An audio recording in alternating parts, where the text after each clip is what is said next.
Oh, Sessy, we hoped that Week 11 was going to be a great Sunday of football. It turned out to be even better. Best week of the season yet? I think it might have been. Ooh, you decide for yourself when we break down every game in the day that was. Time to heed the call.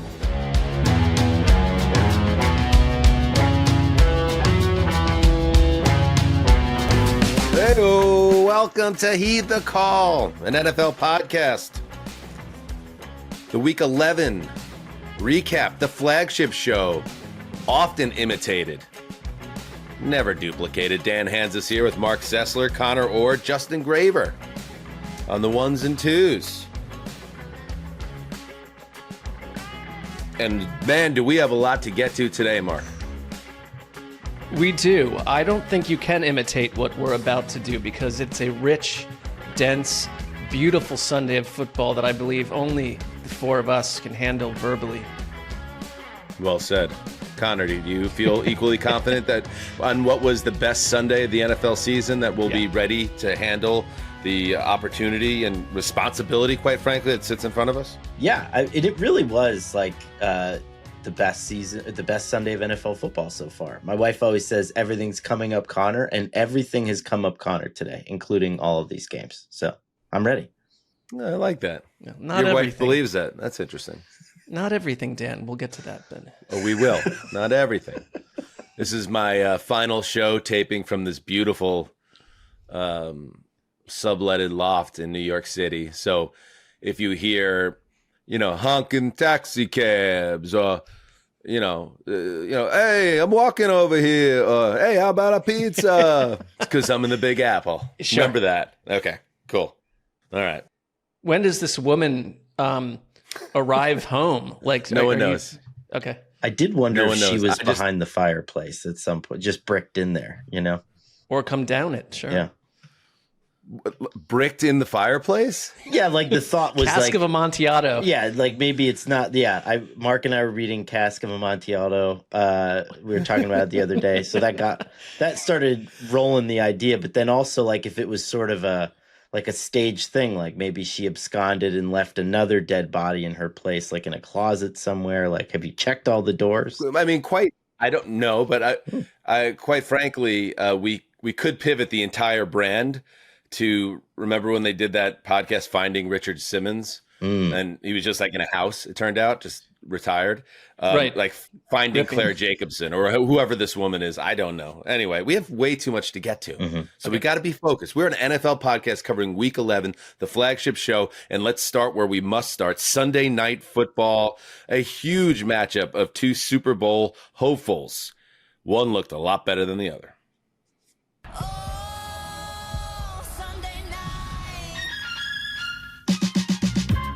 Oh, yes. Listen to this. Wow. I don't know about this one, Justin, but it's saucy. The Detroit Lions headed to cold, windy Philadelphia, looking to make a statement, looking to solidify themselves as a favorite in the NFC, or one of the favorites against the defending champions. But it was the Eagles that instead came out looking like they are ready to finally make a real run at defending this title. Final score, Eagles 16, Lions 9. A tour de force, quite frankly, by the Eagles on defense. Really all around. Let me get into it this way, Sessy. You had enough of that song, Justin. Thank you very much. Never again. Never again. Speaking of Richard Simmons. Yeah. This went to the oldies. You had Jalen Carter. Let me count the ways in how the Eagles just dominated this game. You had Jalen Carter, Jalen Phillips, and friends destroying the Detroit pass protection, making Jared Goff look like a prisoner in a Saw film. You had Jalen Hurts making plays with his legs. You had Jordan Mailata making Aiden Hutchinson disappear. You had Quinyon Mitchell and Adoree Jackson erasing Amon-Ra St. Brown. You had Jake Elliott even perfect on the field goals and swirling wins. You had special teams snuffing out a 4th and short attempt.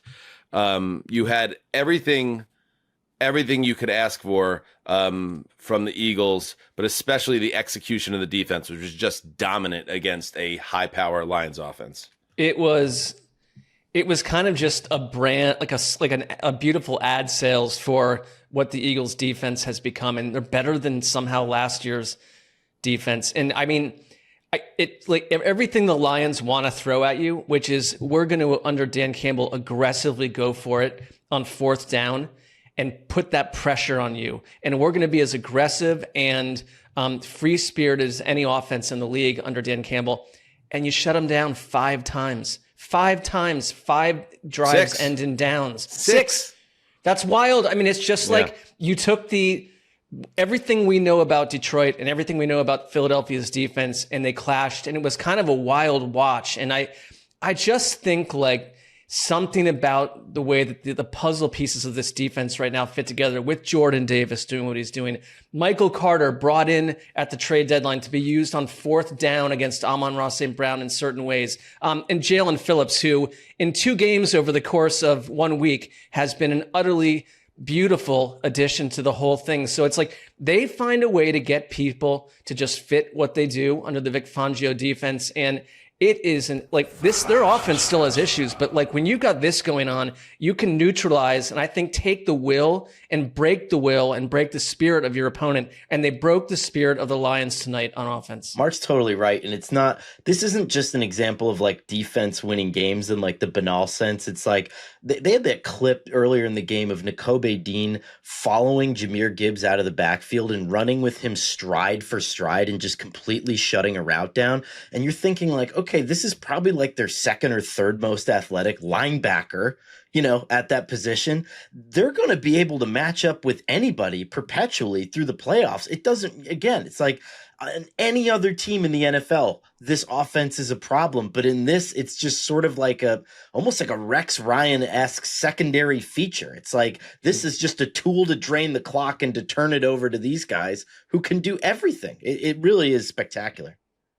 Now, I don't know how much I put on Jared Goff when the whole operation had been cracked by Philadelphia and Fangio. But yeah, he clearly was rattled and beaten up by this game. I thought Collinsworth was all over it and underlined it over and over again, like how difficult it was for the Lions to get into their offense because they could not give Jared Goff enough time to wait that extra beat, to let his receiver get into the full flight of his route, to hit the timing patterns. And quite frankly, in less than pleasant conditions for a dome quarterback, Jared Goff did nothing in this game to also, disavow thoughts about what he could be like in a spot like this in the playoffs. Like if you're a Lions fan, you're like, shoot, we're 6-4, which is great. A lot of teams would love to be 6-4, but we're not in first place in our division. This is all coming a lot harder to us. And you look across the way against Philadelphia, they're 8-2. They have hardly played their best football as a collective unit. But this defense, and again, Collinsworth, I thought was hitting it hard and well with this, Mark, that they heat up when the weather gets colder, when the pieces fall into place, and they have a chance, I think, to really go on a big run here. I would be very, very nervous in the NFC by what I watched tonight in Philadelphia. Yeah, they keep passing tests because, I get that we're a little.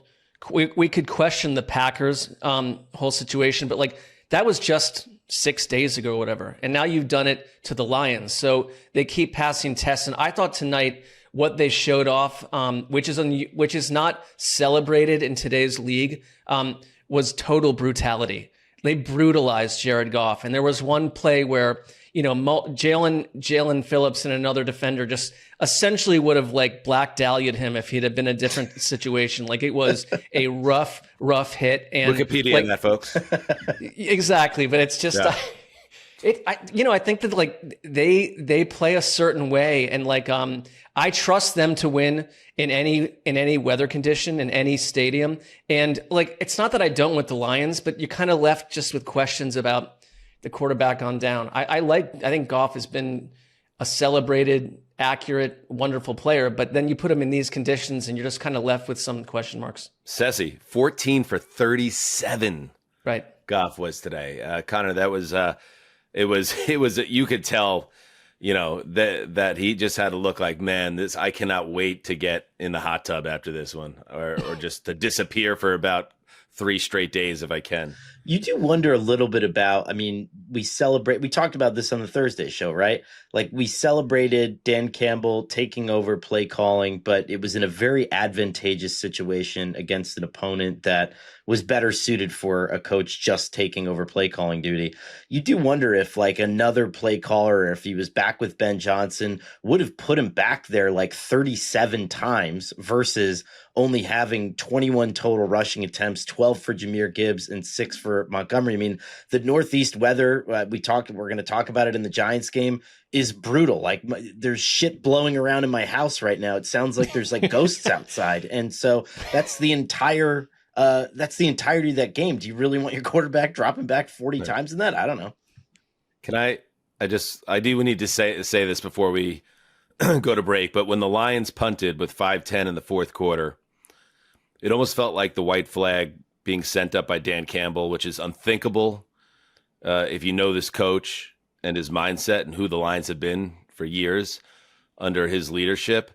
But then it led to, man, one of these days, I tell you, Nick Sirianni won't get away with doing dumb shit. I mean, he did it last week when they tried to take it out and show it to everybody and went deep to AJ Brown and left them open and vulnerable, and they got away with it. This one was, I don't care, and I'm sure Connor will, but it's indefensible knowing what your defense has done all day. You're 4th and 1 from your own 30. There's no chance these Lions can score twice, but anybody can score once. They go for it. They get stuffed. Lions have 3 timeouts. They get the ball back. They barely move the ball. They might even move backwards, but they hit the field goal to get it down to a score. And then they get the stop. And then this is the Sirianni. I know his last name ends in a vowel, but this guy's Irish because he is lucky as hell. They call a phantom PI on Rocky Sin that ends the game. That was terrible. When instead it should have been clock stopped, 1:45 to play, ball going back to the Detroit Lions with a chance impossibly to tie the game. So do I think that Lions offense was going to go down the field and score? Probably not. But would they have had a chance? Of course they would have had a chance. And Sirianni again gets away with one. You can come after me if you want, but that is absolutely the truth. Lucky. No. Yeah, this Eagles roster is idiot proof, and he's the proof of that. You are, we all agreed about that. That was a crazy call. And I'm always kind of tough on Chris Collinsworth. And I think it's by the time you get to Sunday Night Football, when you've been watching, if you started in Spain or wherever, and it's like, it was 14 hours ago, that I don't need Chris Collinsworth telling me anything by the time you get to the night. But I thought he was awesome tonight, but yeah. He was. I agree. He came down hard on that particular moment in the game, and he was absolutely right. I think many of my Irish ancestors would disagree with your description that we're all incredibly lucky. But outside of that, I totally agree that this is one of those. And they're lucky, I think, that it didn't happen to Philly in a big spot, but this is still a watershed moment for officiating. We get about 4 or 5 of these a year that really drive change and possible legislation stuff in the offseason. And this is one of those that's going to be shown time and time again. I have no idea why this guy didn't swallow his whistle. This was like hero ball officiating at its absolute worst. And I have no idea why this guy wanted to step in and make that call. It's ridiculous. One of these days. One of these days. You'll be right at some point. All right, that's just the first game in a whole bunch of interesting, fun games on this Sunday. So stay right there, and we'll be right back. Have you heard of Goldbelly?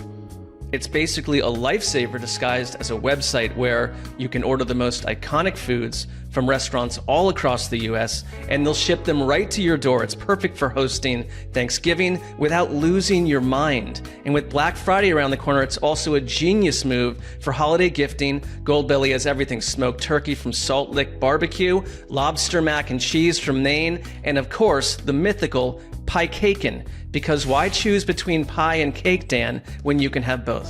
I mean, you got to take the both option. I love Goldbelly. I have a great story for you, Mark. So I used this product when my wife and I got married. We had our the dinner that you have before the wedding, the night before. The rehearsal dinner, sure. Rehearsal dinner, Yeah. yes, of course, that's what they call it. We had Terry Black's barbecue in Austin, Texas, where we got married. And for our anniversary recently, what did I do? I go on Goldbelly. Terry Black's is an option, and I get some delicious brisket and some pork ribs, and I order it a couple days later. It's in my house, and we're reminiscing about the wonderful rehearsal dinner and eating delicious Texas barbecue, and that's what it's all about. The idea that you can take this special food from around our country and bring it right to your doorstep and maybe make your wife like you just a little bit more. Well, yes, it's the perfect way to use Goldbelly. You're a man of romance. So if you're looking for that perfect holiday gift or want to impress your friends and family with an epic Thanksgiving, go to goldbelly.com and get 20% off your first order with promo code HTC. That's goldbelly.com, code HTC for 20% off your first order. Hey, Mark, the way to a woman's heart, the stomach. It's good for me to know. All right, we are back. Sunday Night Football in the rearview mirror, but we're just getting going. We're now going to dig into the rest of this splendid Week 11 in the National Football League. And, Conman, I don't know about you, but I feel like because this was such a wonderful week of football, there might be a little more pressure than usual on the shoulders of one Mark Edward Sessler. I think so too, and maybe just generally to move away from your beloved grandfather Poppy, who has been the subject of like 3 of the last 5 weeks of this. I don't think that's accurate, but fair. It seems pretty close. I care about your grandfather, and that's rest in peace, Poppy, and I appreciate that. But I'm kind of with Conman on this. All right. Without further ado, the Week 11 theme of the week is okay. It's a little bit of a callback to a discussion we've had. It is the Sunday I turned pretty. Oh, okay. I like this. This is Mark using a little pop culture, a popular streaming program. Yes. And this is when I would think Connor might guess on this one. I think I have this one when the 2025 regular season kind of hit full flight on this particular week. No doubt. It could also just be a subtle reference to Mark himself, who looks straight up hot today. I mean, that absolutely. combo. Yeah, it really is something. Too self-referential, but also it was about the sport. Bigger than usual week on the gram of Mark posting like 12 photos of himself at various stages of his life. So yeah, this is a very staring in the mirror, kissing the reflection, A-Rod style. I like this. Let's and I know where to go with it because yes, this week, yes, the season was beautiful, it was pretty, and while some of the play between the Seahawks and Rams wasn't always pretty, especially by one of the quarterbacks, this was one of many great games we're going to dig into right now.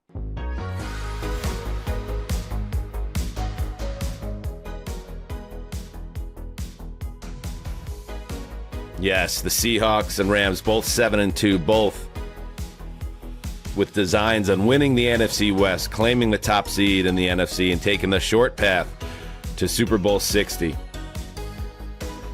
And Sam Darnold, he had a chance for some redemption after a very ugly ending with the Vikings to the 2024 season when the Rams defense stifled him. Well, guess what? It happened again. Darnold goes 29-44 for 279 yards, but with 4 interceptions, no touchdowns. It's the Los Angeles defense that plays star in a 21-19 win for the home team, a game that ends with Seattle kicker Jason Myers short and wide right on a 60-plus yard attempt that would have decided the game. But it is the Rams who escape in that case. And I guess we'll start there, Connor, because say what you will, and Darnold was miserable, and we could talk about that because we need to talk about that. But the Seattle came within, if they had an extra 30 seconds on the clock of maybe even stealing this game, which would have been outrageous because it felt like the Rams did everything they needed to do to win. I think that's my highest compliment that you can give to Mike McDonald. And this is what I always said about the mid-era Belichick teams, where always They had one more possession left, and they always had 3 timeouts, and they always had a chance to win the game. And even down to the fact that they get their you-know-what together in enough time where they have 5 seconds left in that game. And then they run another passing play. And Rashid Shaheed, who'd gotten there, 7 days ago, knows enough to get the ball right where he needs to, get down, call the timeout with, generously, probably like 0.002 seconds left on the clock, right? And to get them that field goal chance. It's one of those perfect games where it ended the way that I hoped it did, where I still think both of these teams are going to go very deep in the NFC playoffs. I think they're both going to be awesome. And, Darnold just had one of his bad Darnold days, which happened. It just it leaves you with a weird feeling because over the past couple of outings, Darnold has been turnover prone. And so you kind of wonder what you're going to get from him when it matters most, because other than these past couple of games, he's been sensational and really fits in that offense. But at the same time, like from a more positive outlook, you can look at the Seattle and say, your quarterback threw 4 interceptions. The rest of your offense played pretty well. Your defense played pretty well. And you almost beat what might be the best team in football despite all the mistakes. So it's like I kind of come out of it optimistic more than fatalistic. But this Rams defense has found a way to solve Darnold multiple games in a row. I think that's just sort of an outlier concern about the future of the season. Well, in different ways, too, because if you remember in the wild card loss for the Vikings, they dialed up an insane amount of pressure. And there was rightfully some criticisms after the game about how the Vikings season ended and the nature of the play calling and how it didn't seem to adapt to the type of defenses they were playing. In this case, so you could share the blame if you wanted to. Not that Darnold was trying to pass the blame, but you could. This game, I thought, yes, the pass rush did a nice job making him uncomfortable, but they didn't dominate the game in the same way. Darnold just made a lot of forced throws and poor timing, didn't see guys. And I think it is fair to say, and I'm the biggest Darnold fan that's talking on any show that you're going to listen to coming out of week 11. But when the ball starts rolling, I say this is a Jets fan too, sometimes you could kind of see it. It is a thing that you have to be aware of, to the point almost where I said to myself, I know he's not going to do it, but would McDonald ever take Darnold out of the game in the second half just to kind of calm things down if he felt like that might give the team a better chance? Obviously, he didn't. They almost steal the game anyway. They don't. I agree Seattle will be okay. After the game, Sean McVay had a lot of praise for his defense and the pass rush that maybe didn't fill up the box score, but who cares about box scores, Sean McVay says. Oh, they were effective, and that's why I say stats are for losers, because they affected and influenced the game in a huge way. Obviously, Sam is a great quarterback, but he was getting off of his spot. I thought a lot of the pressure that we did get is what led to some of the decisions where our guys ended up making some great plays to be able to get those 4 interceptions throughout the course of the day. Really proud of that group. Yeah, I mean, just great performance by the defense overall. Jordan, our buddy Jordan, had a great stat. Both defenses were excellent in this game, Connor. Can you fly that up, Justin? Seahawks D, as I noted last week, not me, Jordan, perfectly built and schemed to force Rams out of 13 personnel, and also limited to just 17% success rate, back to 64%, 11 personnel with limited numbers. The Ram defense held most explosive pass offense in NFL to 1 completion of 20-plus air yards, plus 4 interceptions, Connie. It really was, and you could tell on some of the little moments where even like in a goal line stand, for example, like Seattle almost had 2 consecutive goal line stands to start this game, and then it wasn't until the Rams actually took their big personnel off the field and they took their 3 wide receiver set and put it on the field, but then in the gotcha moment ran out of that personnel set when they were throwing out of the bigger personnel set. That was the kind of the big tomfoolery that they needed to score that first touchdown. But even in all those moments, you can tell how next level Mike Macdonald is, because it's like a penalty kick. When teams are running that close to the end zone, you're guessing, basically. But it's an analytic-based guess. And every time his defensive line surged right to where the Rams are running the ball. And you just thought to yourself, like, man, this guy is so on it. And it's going to take something like what Darnold did to knock him off his spot. But again, I mean, let's think about the totality of this. 4 picks against this Rams defense, and you still were in it at the end. And I don't know, this makes me just I don't know, doubles down on my belief that the Seahawks are maybe the best team in the NFL. They held Stafford to 130 yards passing. This was the hottest quarterback on planet Earth, and I believe McVay, Mark, said during his post-game presser, he noted, we ran 3 plays in the second quarter. Like, Seattle did a lot of things right in this game. They just had a quarterback that kept on putting them in a hole with the turnovers. I'm really glad that it came down to the very end, because I think we went into this week 11 thinking that this game had a level of fascination to it that you don't often find between certain teams. But it's such a divisional game because you can tell that these coaches obsessively study each other. And it showed today. I mean, you're right. They overcame the mistakes. And I wonder, and this is a talk for another time at some point, but if we go deep throwback NFL and Chris Shula winds up as the next Shula to become a head coach at some point. I mean, he's been a little under the radar as a coordinator, but it's like what they're doing and what they've done each week is incredible. And it's like, we don't know where this journey leads again, but you know these two are going to clash once more. Isn't that what happens in this league? Like there's this dynasty, this McVay dynasty of coaching tree. It's what the Bill Walsh tree used to be, or the Parcells or the Belichick tree. Now it's the McVay tree, it's the Shanahan tree, and now McDonald's building something. You know, Zumwalt, our buddy, Cardinals fan, another tough day for the Cardinals. We were texting because he was raging out a little bit, and it was like, man, you're also the Cardinals are an operation that has issues, but this division, man. When you factor in, it's got McVay, Shanahan, and now McDonald's has instilled a program up there that's brings fear to other teams. Woo! The NFC West is hot, baby. Great game, fun game. Any other thoughts, Connor? Ernest Jones from the Seahawks, I think, closed it out with a worthwhile thought, I guess, and that Sam has been balling. If we're trying to define Sam by this game, Sam has kept us in every fucking game. There are plays we could have made defensively and plays that we could have gotten stops on. This was like a big rally around Sam post game, and so I don't think the cracks are showing in the facade at all here. Yeah, like let's not overreact to it. I love it. I think it's okay to be a little bit nervous, though, if I'm a Seahawks fan. That was a huge game and a big spot, and he melted down just like he did at the end of the previous season, which is what you were a little worried about when you brought him in the first place. It's okay to be like, shit, that was terrible. And it's great that they're supporting him, but I don't think it's like being underreactive to say, you know, okay, let's keep an eye on this, because he had it in his eyes again, a little bit in the eyes. You've seen those eyes before. Stats are for losers. He was seeing ghosts a little bit, Connor. I guess I'll underline it. He was seeing some ghosts. Come on. Just a little bit. Poor guy. A little bit. How good do you have to be that people stop giving a shit about your 1 or 2 bad games of the year? Like Josh Allen has had, 5 3-interception games and 20-some multi-interception games? Well, it's the DNA of Darnold, though. It's right. Like you're just wondering with these reclamation projects, like, are we going back to the narrative? Yeah, right. The narrative around his career that until he, has that big moment, I would imagine, in January perhaps. And maybe it happens this year, because I'm with you guys. I believe in that man as much as anyone. But that was a tough, tough Sunday in Los Angeles. All right, let's move to the AFC, a massive game with big implications at Mile High Stadium.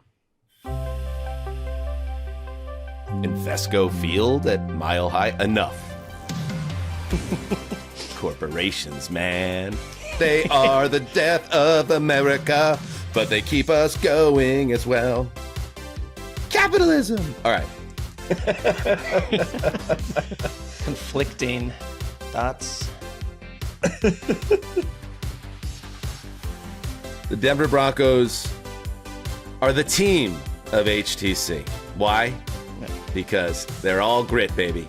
They find a way. They always do. They won their 8th straight game, being the latest team to hand a 1-score loss to the Chiefs, 22-19. This one ends on a Will Lutz field goal as time expired. Lutz's 5th kick conversion of the day.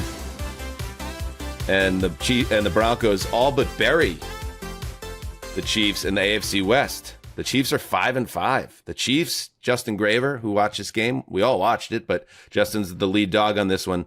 Justin, they have another meeting coming up in December, but you've now opened up such a big lead in the division. It feels like it's gone for the Chiefs before we get to Thanksgiving. And beyond that, The Kansas City Chiefs are now 0-5 in one-score games this year after being historically great last year. I didn't think any of us thought that they would sustain that, but the sheer number of times now we've seen this team in big spots not get the job done continues to be a surreal watch to me. And we saw it both in the last Kansas City possession with Mahomes and then the defense not getting the stop at the end.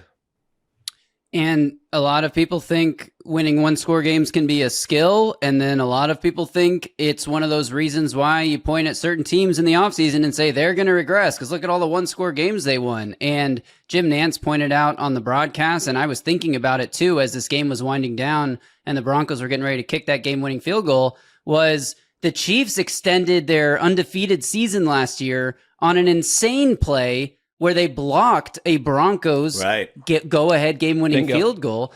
And, it's those little plays, the little things that can swing the entire outcome of a game when you make that big play in that big moment. And if you don't, do you call it get lucky in that moment? Do you call it stepping up in that big moment? If you don't do it, you're not going to come out with the win. And the Chiefs haven't had those big time moments this year where they just step up when it matters the most.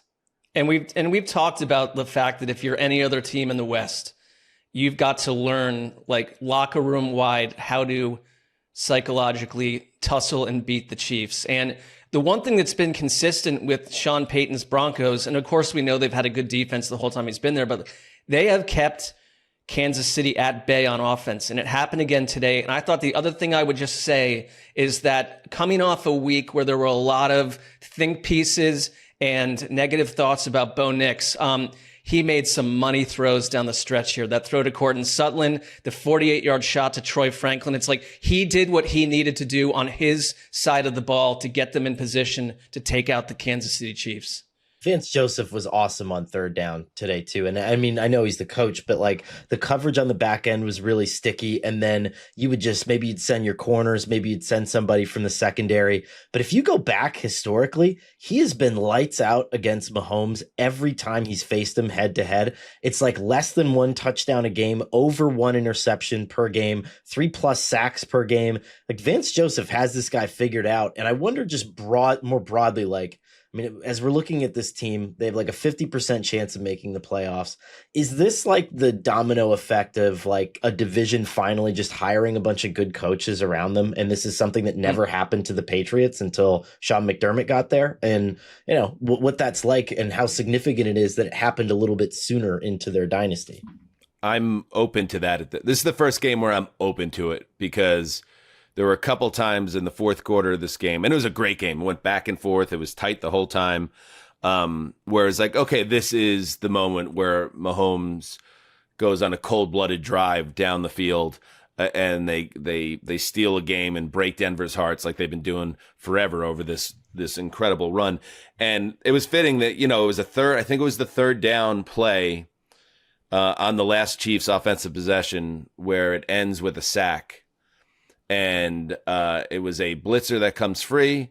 He, gets to Mahomes, knocks him down. Mahomes jumps up. He's motioning to the official, like, he hit me in the head. He hit me in the head. And it's like, no, Pat, that is not this season. This season is different than those seasons. And this season, you're not getting that call. So it just feels like the mojo is off in this game. The Denver Broncos did not have Patrick Surtain in this game, and they still were able to lock up this team. They made Rashee Rice disappear in the second half, which was a big deal.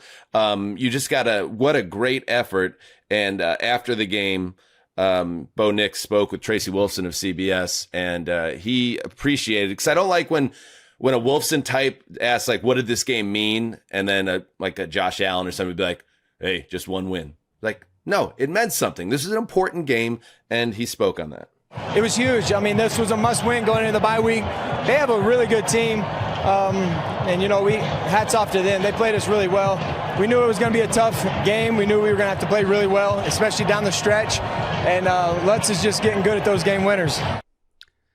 I think, honestly, Dan, you mentioned the blitz that got Mahomes down at the end. Jaquan McMillan, cornerback, who I think is playing for Pat Surtain, if I'm not mistaken, he only blitzed twice in this game. He had sacks on both of his blitzes, including that one.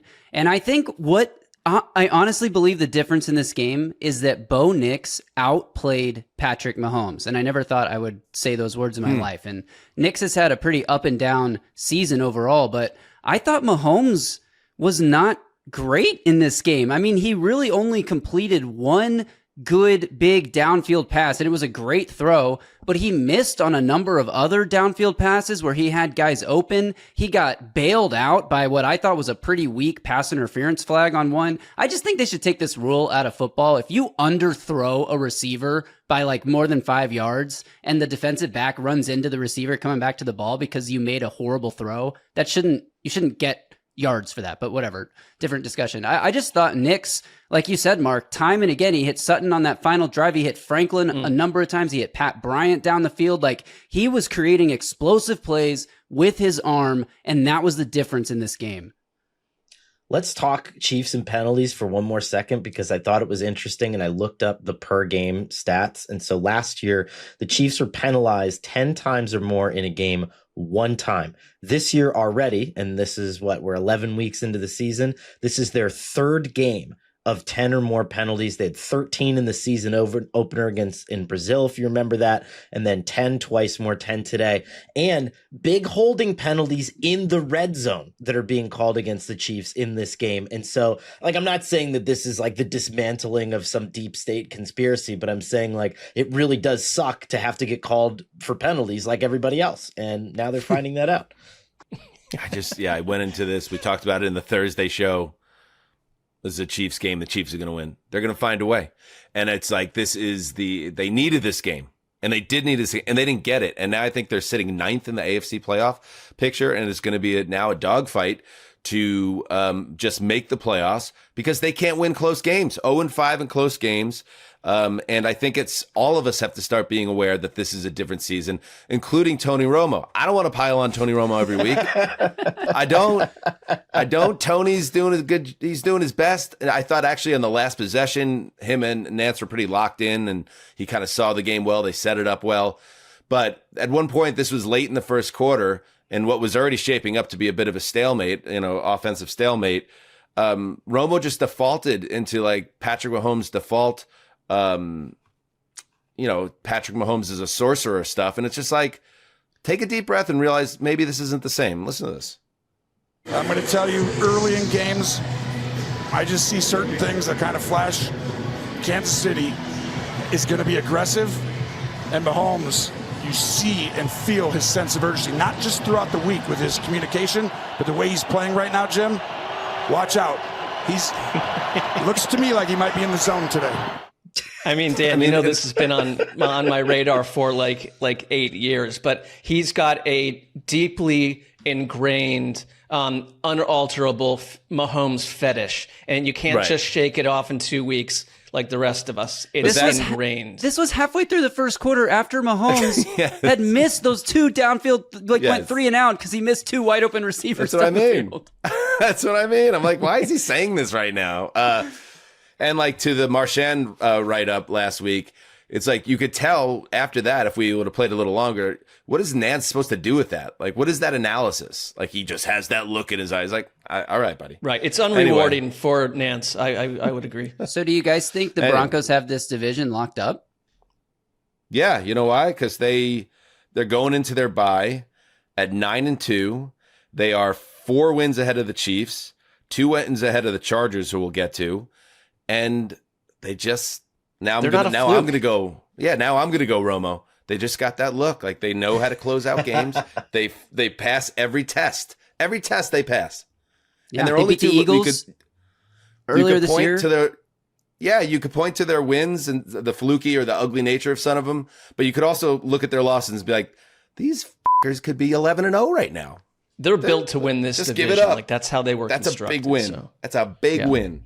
Even if the Chiefs maybe aren't the Chiefs anymore. It's a big win for me because I have a ticket for Broncos to win the AFC West. And I always say, don't count your tickets. Don't count your tickets before they cash. But hey, this one is looking pretty good for me right now. Was this another $10 ticket? Like, what does this do for you financially if this? It's a green man. It's a 3-1 payout. So what it does is it Don't covers care. me for 3 other tickets that are probably going to be losers. Very quickly. Well, enjoy the free lunch that you buy off of that if that goes through. McDonald's. On the Yes, Romo Connor. Nance front, I do wonder if there's a conspiracy, because you did note that Marchand was using like childlike words to describe Tony Romo in his report.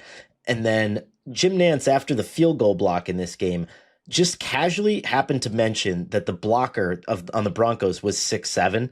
And then I feel like he laid that up for Tony to say something stupid. He's like, go ahead and say it. I dare you to say it. And then there's just 4 seconds of painful silence on the other end while you can tell he's gasping for life to not make a 6'7" joke. And then they just move on to the next thing. And I was like, I bet Nance just laid that out there to be like, let me see how dumb you are right now. And I'm going to see if you fall into my little rat trap. These are the things that make Connor's Sundays, and I'm here for it.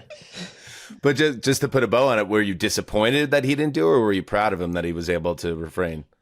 I mean, my wife says like I'll never let like an Inuit, like a Michael Scott, like I'm never gonna let a that's what she said go, and it's painful and it probably has harmed the relationship more times than it's helped it, but that's who I am, and so I feel bad when someone like Romo has been shamed to the point where he's just got to sit on his own hands. But this is how it goes.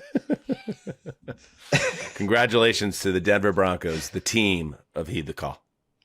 Right, guys? Right? I mean, let's take a they win. destroyed my childhood, so I'm not. It's a little bit of a stretch for me, but okay. I'm just saying, like, how many years have we tried to pump up a team as the team of our show, and then they just like totally crumbled, and we finally hit on this one, and I feel like we should. Come on, guys. Well, we usually pick them in like week 4 or 5. We've waited till they're 9-2, so. Correct. It's a little more. It feels a little more secure. I proposed this in July. What? Yes. Are you on our podcast, Mark? Have we not been talking about this for months? I don't remember anything from July, but I do. I believe that. I believe that. All right, let's move to another game of massive consequence, an intra-squad affair. Yes? No? Maybe so. Connor? I got dinged by my editor for saying Connor something had this last wrong time, last so I'm time. going to shut up. I don't know. You telling me it might be inter-squad? Well, I don't know, man. English Old is a tricky language. Dictionary.com over there, I think, was incorrect when he brought this up last time. So Intra-league. I'm staying out of it. We might have to just throw it out. Anyway, Right. Mark, Josh Allen joy check. Oh. Sessy was concerned. Does the Bills quarterback love football? Is there something going on behind the scenes? Why doesn't he have that same look? Well, he looked pretty good to me. 6 touchdowns. 3 passing, 3 rushing. Historically great game. Gave Zuzzer's fantasy team 50 points. That was cool. And the Bills march by the Bucs 44-32.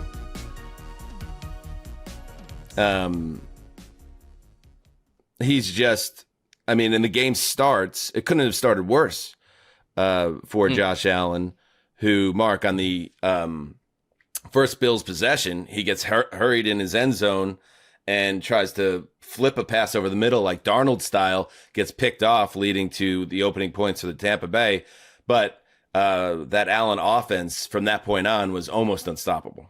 It was important to see him overcome what felt like the opening pages of the type of Josh Allen game that you're worried about that he has once in a while. And he completely overcame that. So you're right. He had 3 touchdowns on the ground and 3 through the air. He's done that twice in his career and is the only NFL player that's ever done that.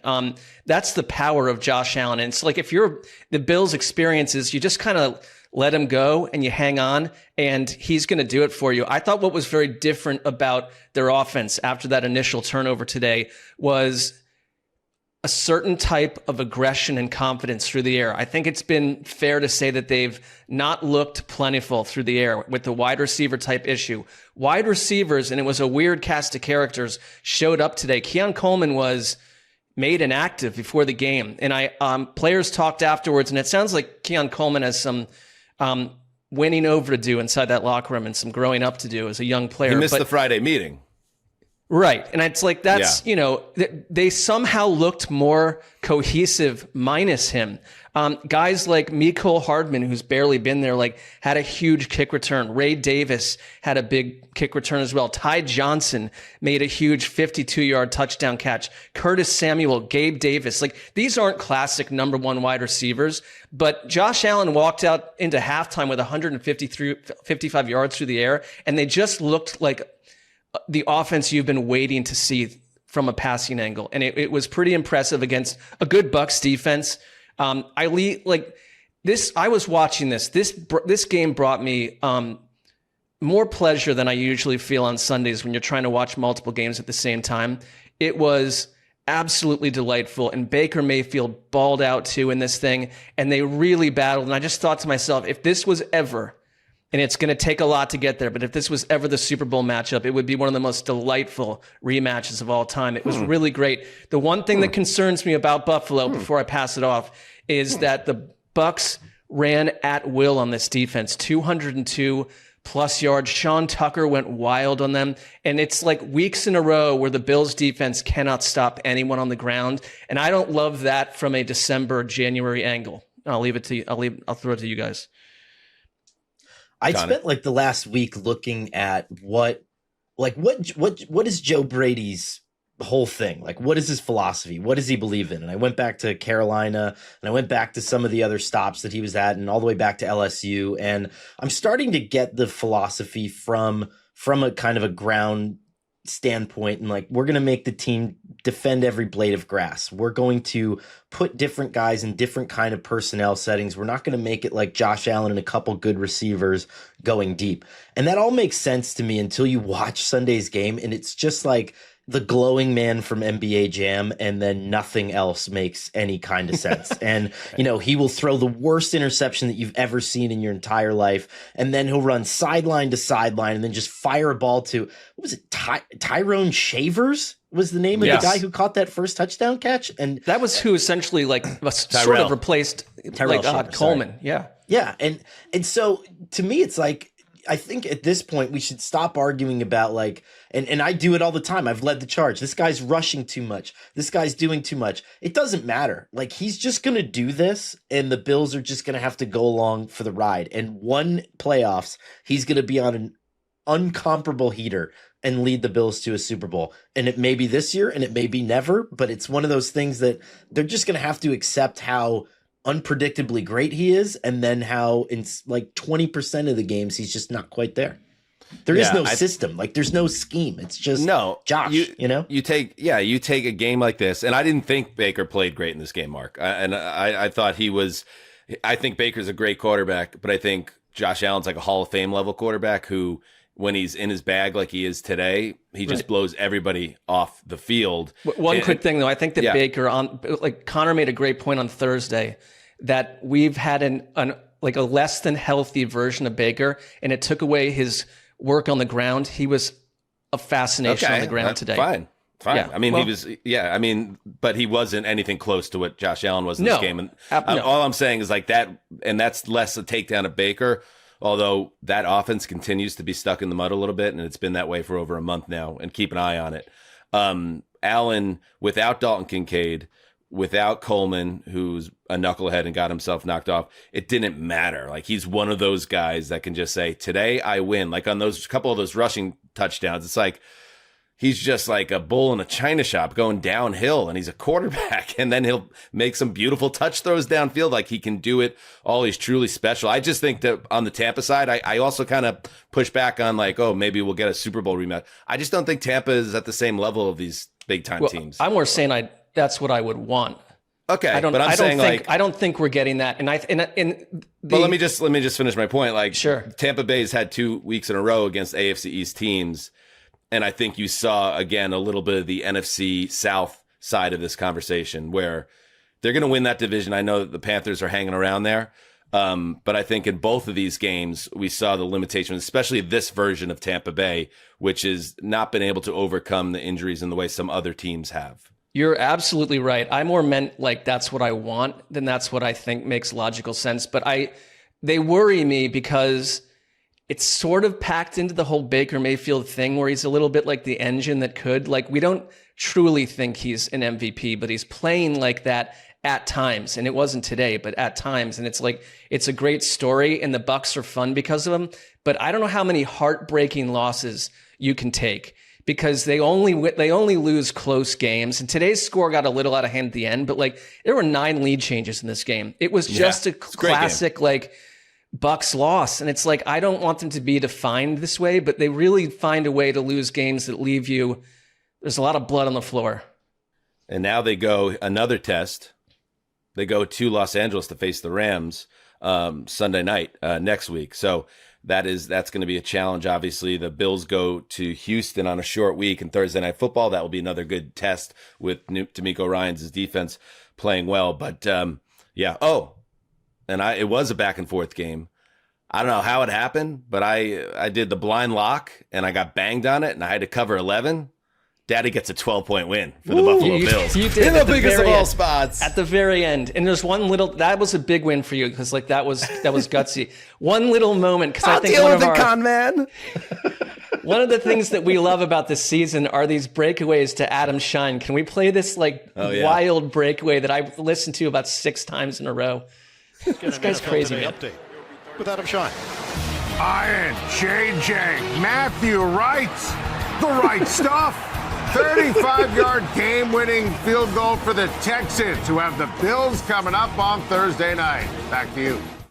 I was like Jesse the Body Ventura or something. I don't know, Mean Gene. JJ. He's a breakout star.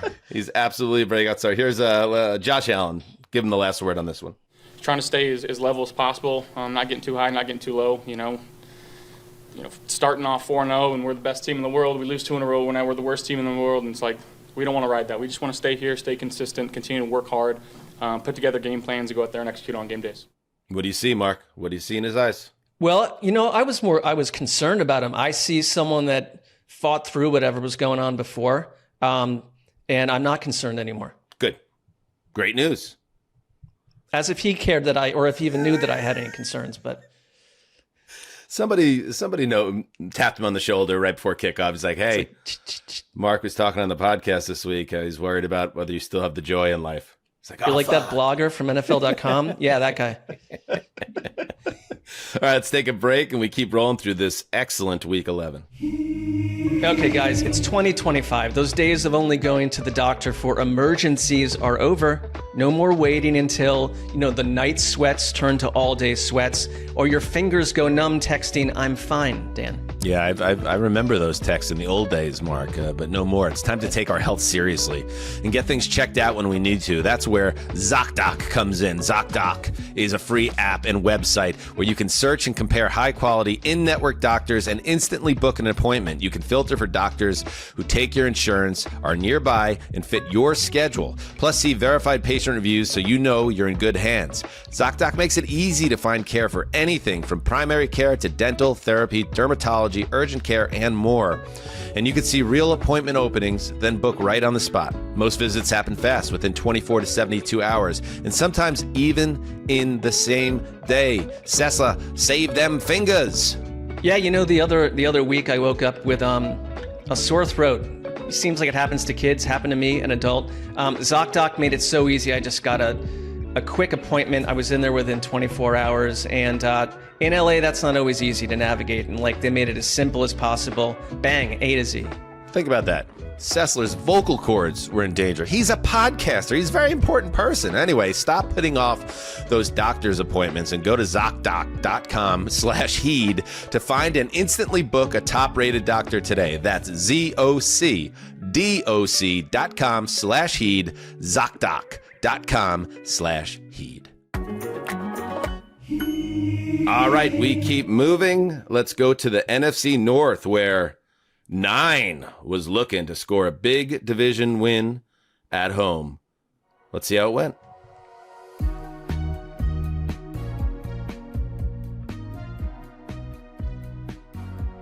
Not great. No, I have to keep going. Please. The Chicago Bears, they have a knack. They're kind of like the Broncos in the NFC, where it's just like, do you respect the Bears? Do you think they're actually good? They don't care. You know what they care about? They're 7-3 after Cairo Santos piped one at the gun to secure a 19-17 win over the Vikings. The Vikings were, getting beat badly in this game. They were down 16-3 entering the fourth quarter. But they managed to put the ball in the end zone twice. Their last possession, after really a very poor J.J. McCarthy performance overall. He isn't helped in this game either. There's some bad drops as well from Jordan Addison and others. More frustration from Justin Jefferson. Just the vibes were bad. But to McCarthy's credit, and he did the same thing against the Bears earlier this season, he snapped into it on their last possession. He leads them down the field. The Bears play kind of like a soft shell type defense. I don't know what they were doing, but McCarthy was hitting on target, and he gets a touchdown pass to put them ahead in the final minutes. But then a Vikings team that can't figure it out this season. They can't quite put it together when the rookie or the second-year quarterback finally has a big drive in this game, and it looks like they're going to steal one away. Devin Duvernay for the Bears returns once 56 yards in the final minute, which sets up the Santos kick, and the Bears survive. So, this is who they are. This is who Chicago is. It is absolutely fair, I think, to ask, is this a team that can take this type of football into January if they get that far and win playoff games? Maybe it's a magical ride that the Bears are on, because this has happened so many times. Over their 7 wins, here's a good stat. The Bears are at plus 20 in turnovers. And they're 3-0 in games decided by 2 points or fewer, and 5-1 when the margin is 5 or less. That's all from the AP, Connor. So they're essentially, however this happened, they body swapped with the Kansas City Chiefs, and they win all these crazy games. And as a result, they are in great position in the North. Yeah, I mean, I think it's probably a little bit of a KC body swap, like you're saying. I mean, some teams have to win an outlier number of close games every year. It's just how it works. But I do think that they've taken a lot of painstaking effort into like rebuilding the running game, really building something that's functional around Caleb Williams. And even though the Vikings were on him all day, I mean, I think that Flores pressured him on 70% of dropbacks or something like that in this game. I think it's at the point now where he can survive these games, because under Matt Eberflus, with old offensive coordinators, there was no built-in survival mechanism. And I think that's kind of been the Ben Johnson difference for him.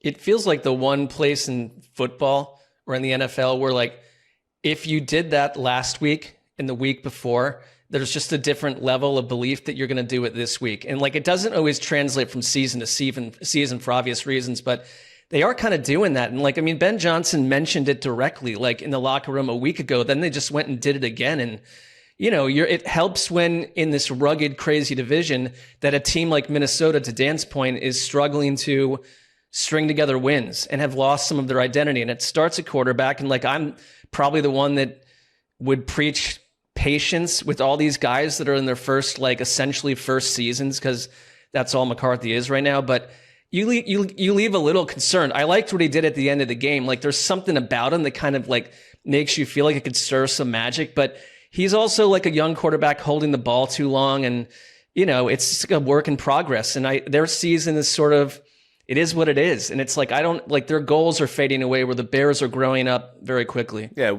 We've talked about this. This isn't necessarily JJ McCarthy's fault.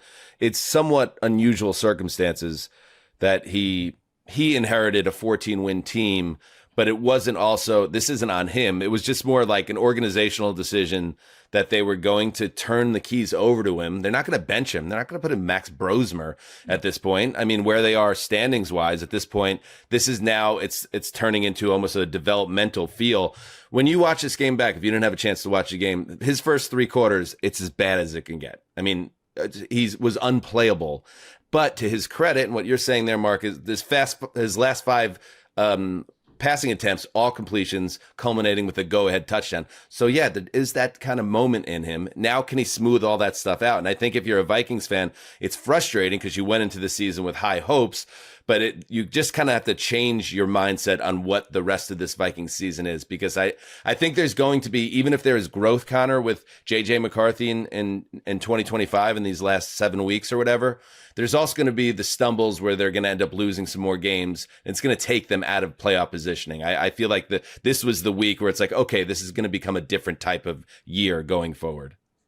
Yeah, I'm still mystified. I mean, I don't know if mystified is the right word, because Kevin O'Connell had like a crazy reaction to it afterwards. But the kick return itself that set up the Bears for the game winner after 9 did an amazing job of conjuring 9 and throwing the game-winning touchdown, setting himself up for Conference Player of the Week, or at least an LFG award, because Tom Brady was there. Could have been his second straight LFG award. Oh no! But. Why you guys should have seen what was going on in the text thread, by the way. It was so between Sessler and Connor. It was, and I found myself in a very difficult position because I do like the Vikings. I had them as an over in our over-under game, but I was like, I'm not going to watch this game for 3.5 hours and watch this guy trip on his own balls for the first 3 quarters and then have one good drive. And then I have the two of these jackals talking about how we have the new Joe Montana. I can't do it. So I was a little bit, when Santos hit Stats are for losers. When Santos hit the kick, I was like, oh, thank God we could talk about this game in a rational way. He's not wrong, Connor. So I don't know. I don't know what he's talking about. That's how I normally talk. Typically, you will, if you're confident in your defense, and especially the way that a defense performs against a certain quarterback, the way that Brian Flores has against Caleb Williams, you will take that touchback and you will take that penalty because you're not really all that nervous about him starting at the 35-yard line. You know what I mean? And so I'm just wondering, I mean, Kevin O'Connell flipped after that. I don't know if it was a miscommunication, if he didn't want them to have a return, if he was wanting to pin them deep. I don't know what the strategy was there, but there seemed to be something that was off about that. All right, here's some Caleb Williams sound after the win. I think the belief that we've grown within the locker room is what changed. I think that's been the biggest thing throughout the season so far, is the belief. And when you have belief, when you have the trust between each other and the guys and things like that, you know, these moments don't seem too big. You know, the old heads might know this.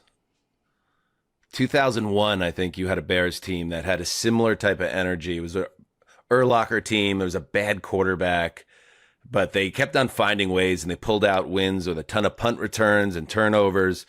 And they rode that to, I think, about a division title, I believe, that year. And then it petered out. I'm still not a full believer.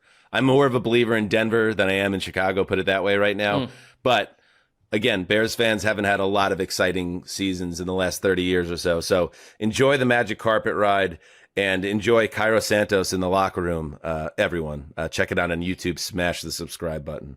Good, man. You talked about clutch when we needed it most, man. Let me get a little Cairo action.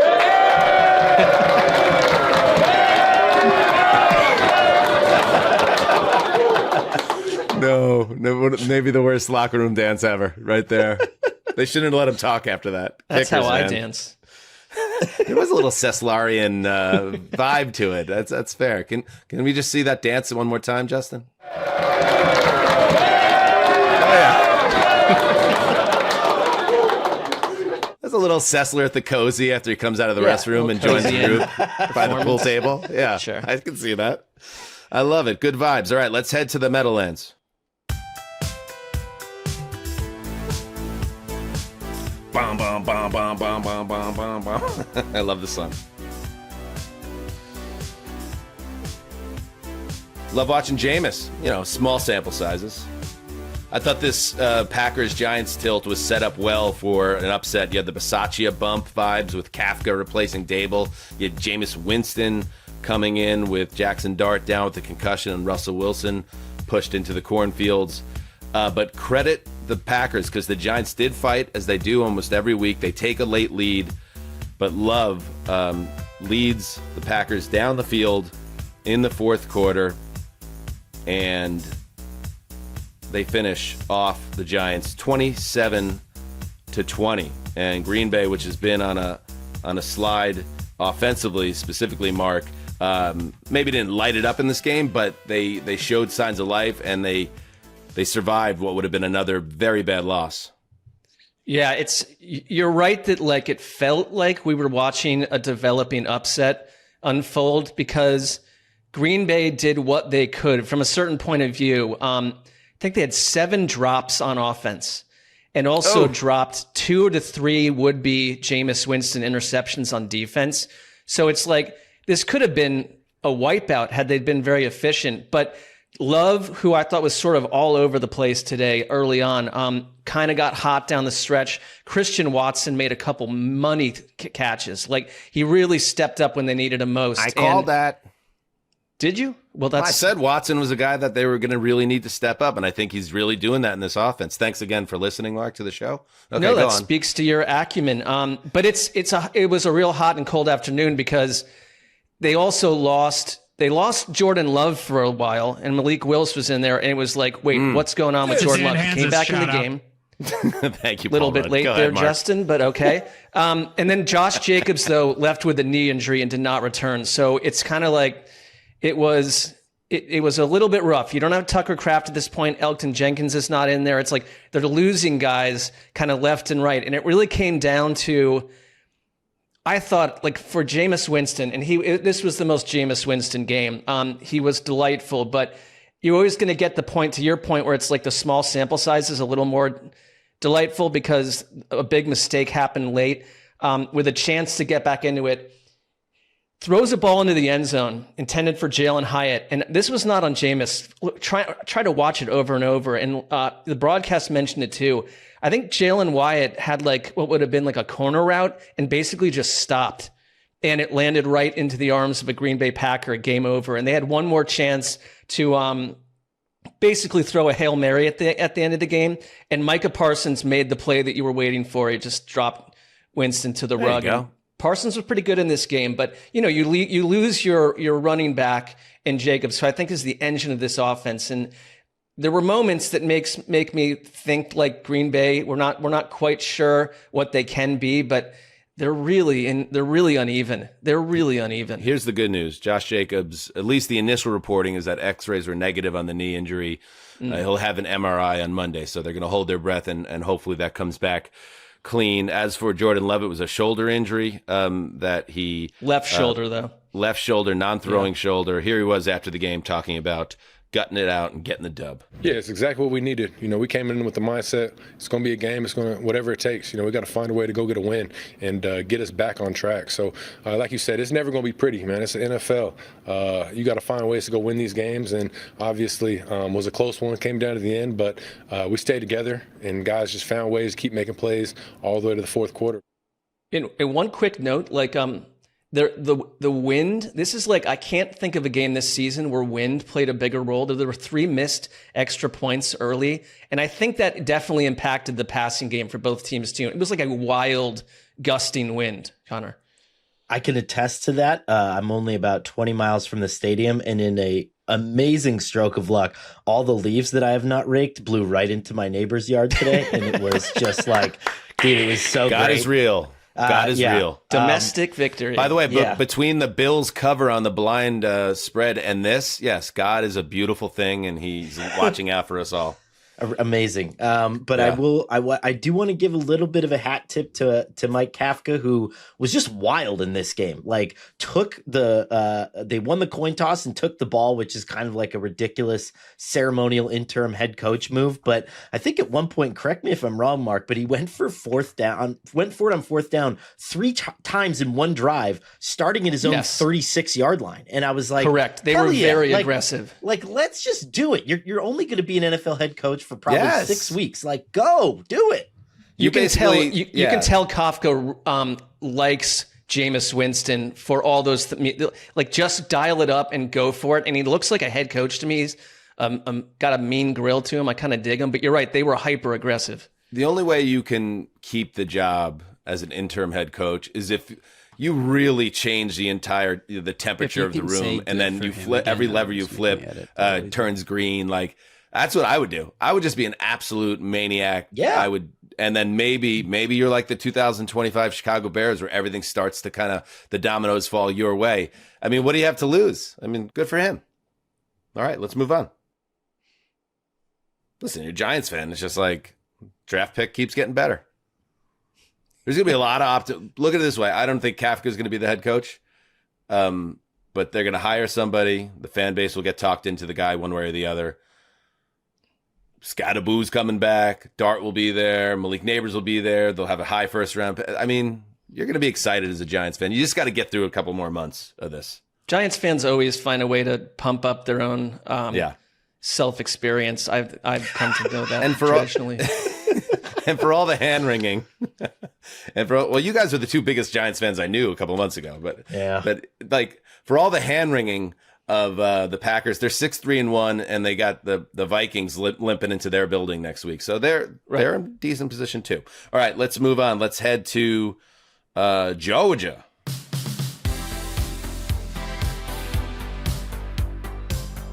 Man, the Falcons needed this one. At home with the Carolina Panthers ahead of them in the standings. This was the time for the Falcons to soar. And yet, they did what they always do. They shrink in a big spot, and Bryce Young does what he seems to always do. Just when you write him off, he says, I ain't writing back. What was the old Geno Smith line? I don't remember. Young threw for 448 yards with 3 touchdowns, no picks. Ryan Fitzgerald kicked a 28th-yard field goal in overtime.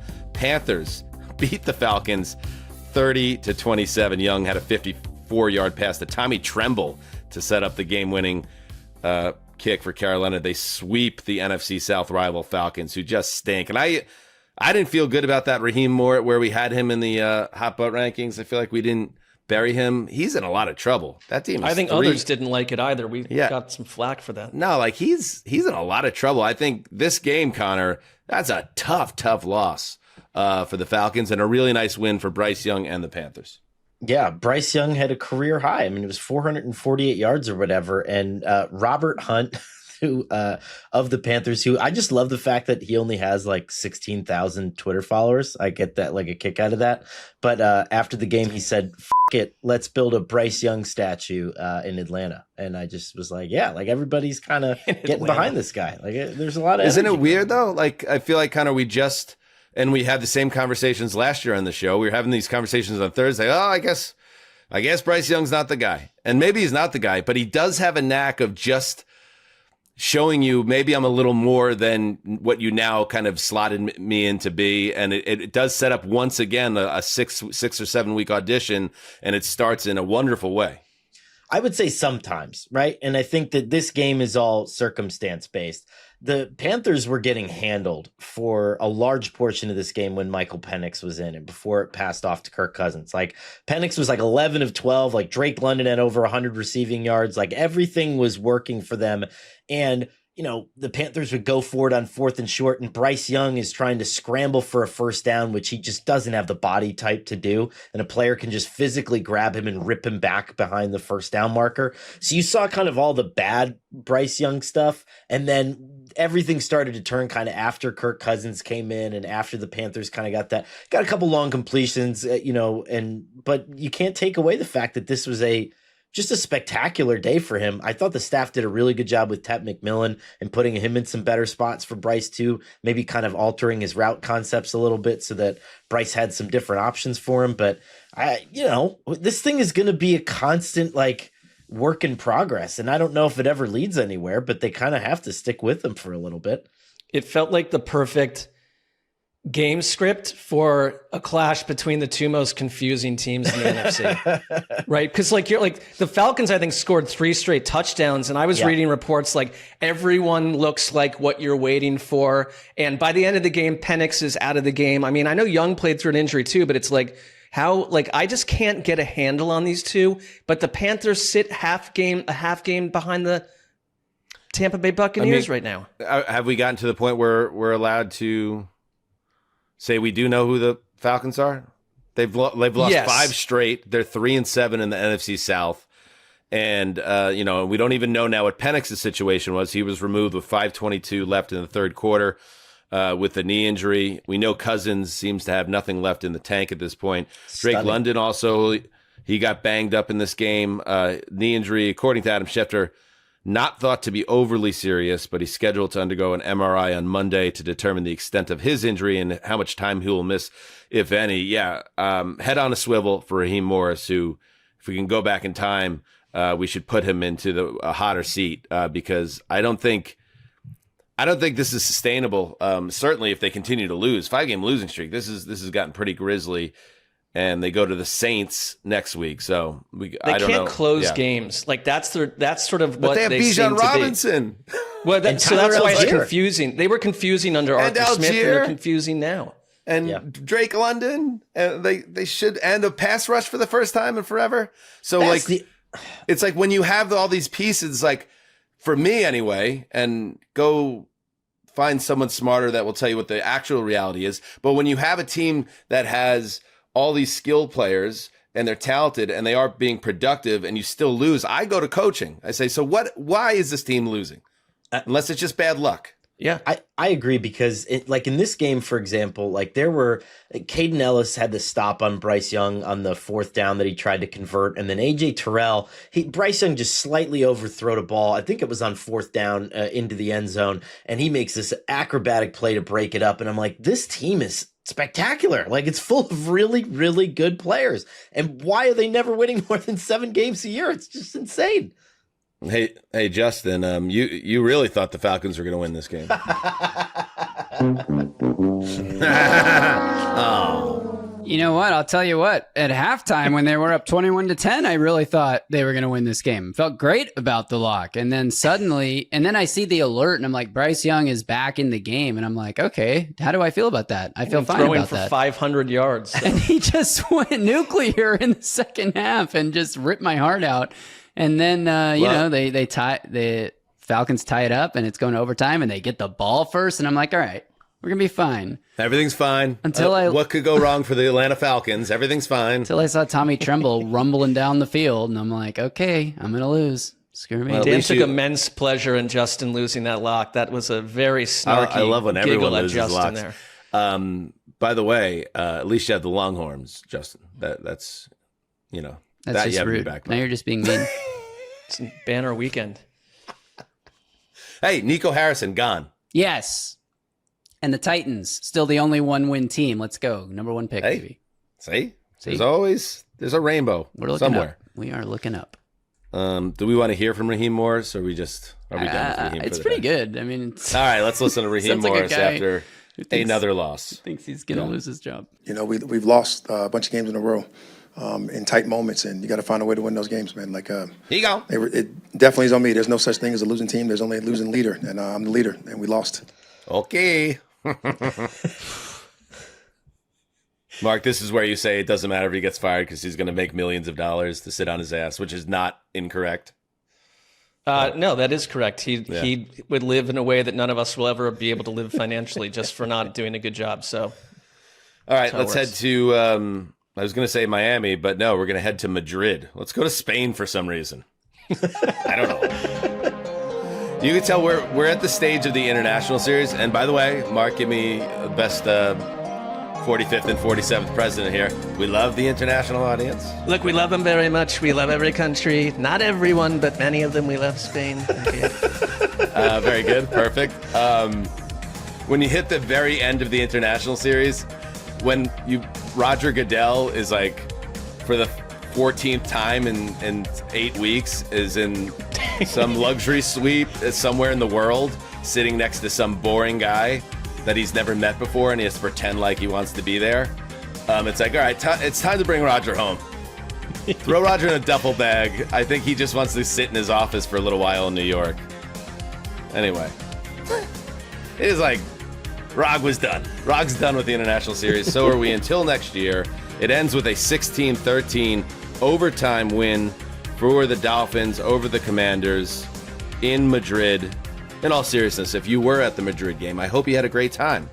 And this was a game that went back and forth. Tight game. Both teams had great defensive stands in the fourth quarter that pushed it to overtime, Connor. But in the end, it was a unfortunate Marcus Mariota turnover that got Miami another W. I mean, this is 2 in a row for the Dolphins following the Bills game, and then they have their bye, and then the Jets and Saints in some order coming off of that. And so say it.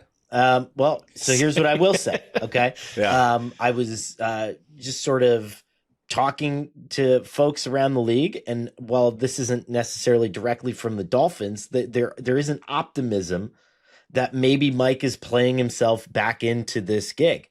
And I think that, they could very easily be 6-7. What are they, 4-7 now? If they beat the Saints and the Jets, and then they have the Steelers and the Bengals. The Steelers might not have Aaron Rodgers. The Bengals are kind of adrift at this point. So I don't know. I mean, I'm kind of in on this. Like I bumped them up in the power rankings to 20. Took a little heat for that, but now I'm ready. Like, all right, that's good, Connor. Yeah. Good. Yeah, I thought a similar thing after this game when they did find a way again. We like Mike McDaniel. I still would be very surprised if he survives, but there's usually one team every season that appears to be underground, and then improbably at the end of December, they're still in the mix. Maybe in a weird AFC, it is Miami. Here is McDaniel after the game. They've fought for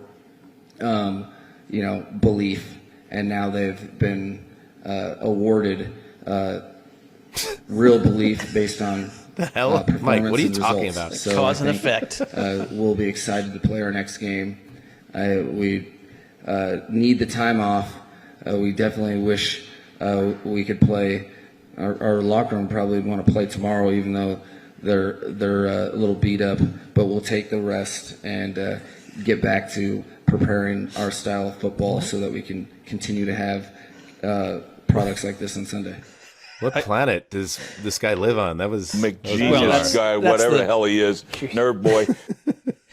That was a little strange, even by his standards, Mark. They come out of the bye, and they've got the Saints and the Jets. So, right, that's what Connor just said. It's manageable, right? And I think the thing that matters is that, like, to that nerd boy riff that came from Rex Ryan, is that it seemed like Mike McDaniel was the kind of coach that we're like, well, this was cute, but he doesn't fit as the head of an NFL team. But I see a team that is, the players are engaged and playing their asses off for him. That's all I'd say. Like, that matters because we're at the time of year where stuff starts to drift into another atmosphere, and that's not what the Dolphins are at the moment. I kind of feel like they'll end up losing one or both of those games. Maybe I didn't see. Yeah. So, I'm not buying in on this really. But they did win, and that's nice. But it could have easily gone the other way. I don't see this team as like they're finding themselves and developing like a level of cohesion, and they're going to make a run. But we're not getting like whisper campaigns about the coach becoming the biggest part of the problem. That's all. Yeah, no, I agree with that too. I'm happy for McDaniel that this thing hasn't turned into total farce. But they already fired the GM. I don't think it's a great roster. I'm not buying in on the Dolphins, I guess I'm saying. So two things. I think one thing is it's a good political move for a GM sometimes to inherit a coach who's well-liked by the owner, which McDaniel still is, and then it buys that GM an extra year because then he'll get to fire the coach and then pick a guy and then extend his own tenure, kind of like Ryan Poles did. But the thing about McDaniel that I think I really like around the stretch is he's finally just taking the ball out of Tua's hands. Like, there were long stretches of this game where like he's just like, you're done. And he had 20 passing attempts in this game. HN had 21 carries for 120 yards and then 5 catches for 45 yards. It's just like, we're just going to hammer the run game and we're going to do all the cool Mike McDaniel stuff. And Tua, like, you're just going to sit there until we need you because we can't trust you to do anything else. And that's good. That's what he should have done a long time ago. Yeah. I could buy this conversation that he might be able to save his job. And with that, the way you explain that too, that makes sense in terms of the politics of it. But I guess I'm going to need to see a little bit more beyond that. I've seen enough of Jonathan Vilma, by the way, over the years. You know my feelings on John Vilma. Yes, we do. Who seems like a good man and was a great linebacker in the NFL, including for my team for several years. Jesus Christ.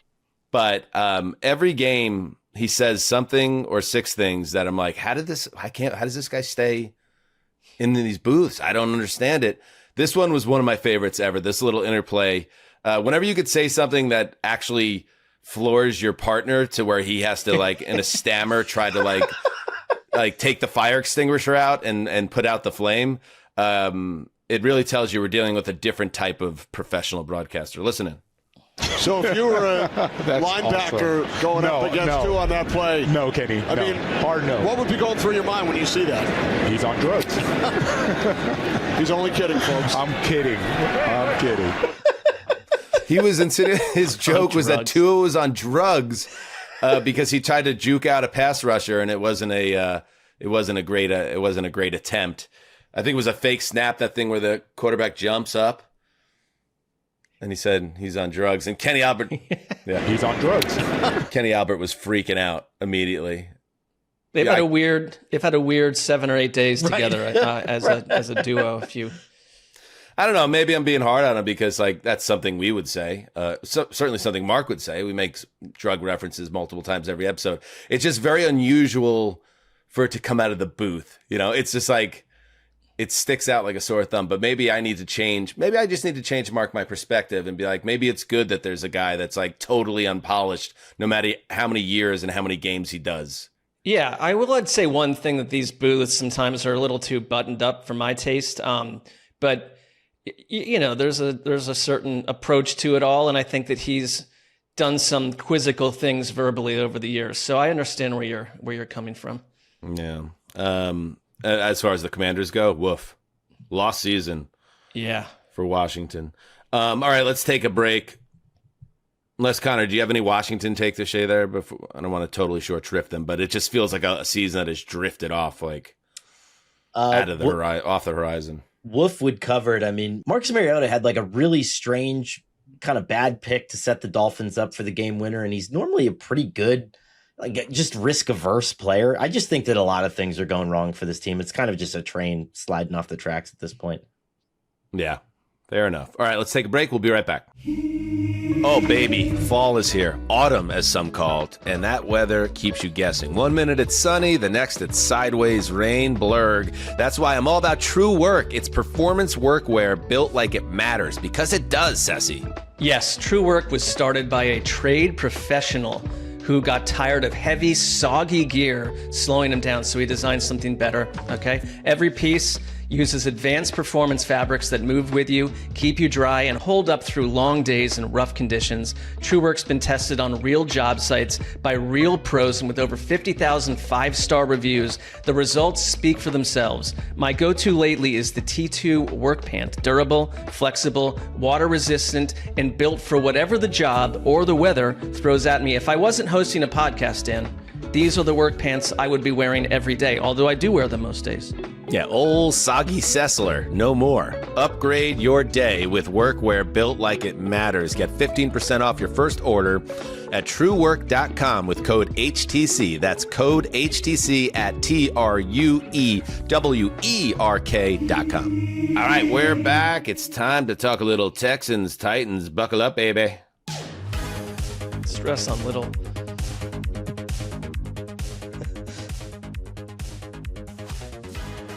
Yes, it was Davis Mills once again filling in for CJ Stroud, concussed, open parenthetical, close parenthetical. And what do you know? They're now 2-0 with Mills leading the way as the Texans survived a game Titans effort. And they get a late field goal as time expired, 35 yards to Matthew Wright, 16-13, sweeping the season series with their rivals. From the AFC South, the Titans now 1-9 and still winless at Nissan Stadium. Justin, your thoughts on this ballgame? Perfect game. No notes. Great job, Titans. Got everything I wanted. Cam Ward leads a brilliant game-tying drive with less than 2 minutes to go. Has a beautiful 35-yard down-the-field shot under pressure, taking a hit as he throws it to Chigakonkwo to set up the touchdown pass that he threw. After 13 points. After scampering for 20 yards, something that Titans fans have been wanting to see Cam Ward do more, make a play with your legs when it's not there. He did it, and they still lost the game, securing, well, for now, their position as the only one-win team and still in control of that number one overall pick in all seriousness, Houston's defense, again, just continues to play lights out. Their offense, I think, took a step back today. Like, the Titans' defense has been really bad this season, and Houston had trouble converting on third downs. They were giving up pressure all game long to what has been a totally anemic pass rush that just traded their best pass rusher. Titans did get Jeffrey Simmons back, and he was effective. He had a sack lined up, actually, as an edge rusher, because, again, the Titans just have no edge players, so they're putting Jeffrey Simmons out there to get pressure, and he did get a sack on one play. I mean, Davis Mills was pretty up and down. He didn't have the same highs that he had last week in that comeback win, but he did enough, and he led the game-winning field goal drive with a bunch of nice throws to get them into position. There's a chance he plays again on Thursday night because the Texans have a short turnaround here. And if he does, I honestly don't think their offense is that different with Davis Mills compared to CJ Stroud. You know who seems to really like playing with Davis Mills is their number one wide receiver. He had another big game today. Yeah, Nico Collins continues to be that guy. He had a great touchdown in this game. And I mean, he wasn't putting up numbers with CJ Stroud. So it's an interesting conundrum. Any other thoughts on this one? Nah, we don't have to talk about the 1-win Titans or the 5-5 Texans for that long. All right. No disrespect to Texans fans. I apologize. Take that. You guys swept us. Congrats. It helps to get the Titans twice on your schedule before Thanksgiving. You know, that gives you a little bit of bubble room. All right. Before they really get hot. Exactly. That being the Titans. All right. Well, let's not get too many laughs in, 'cause now we're going to Cleveland. Ooh.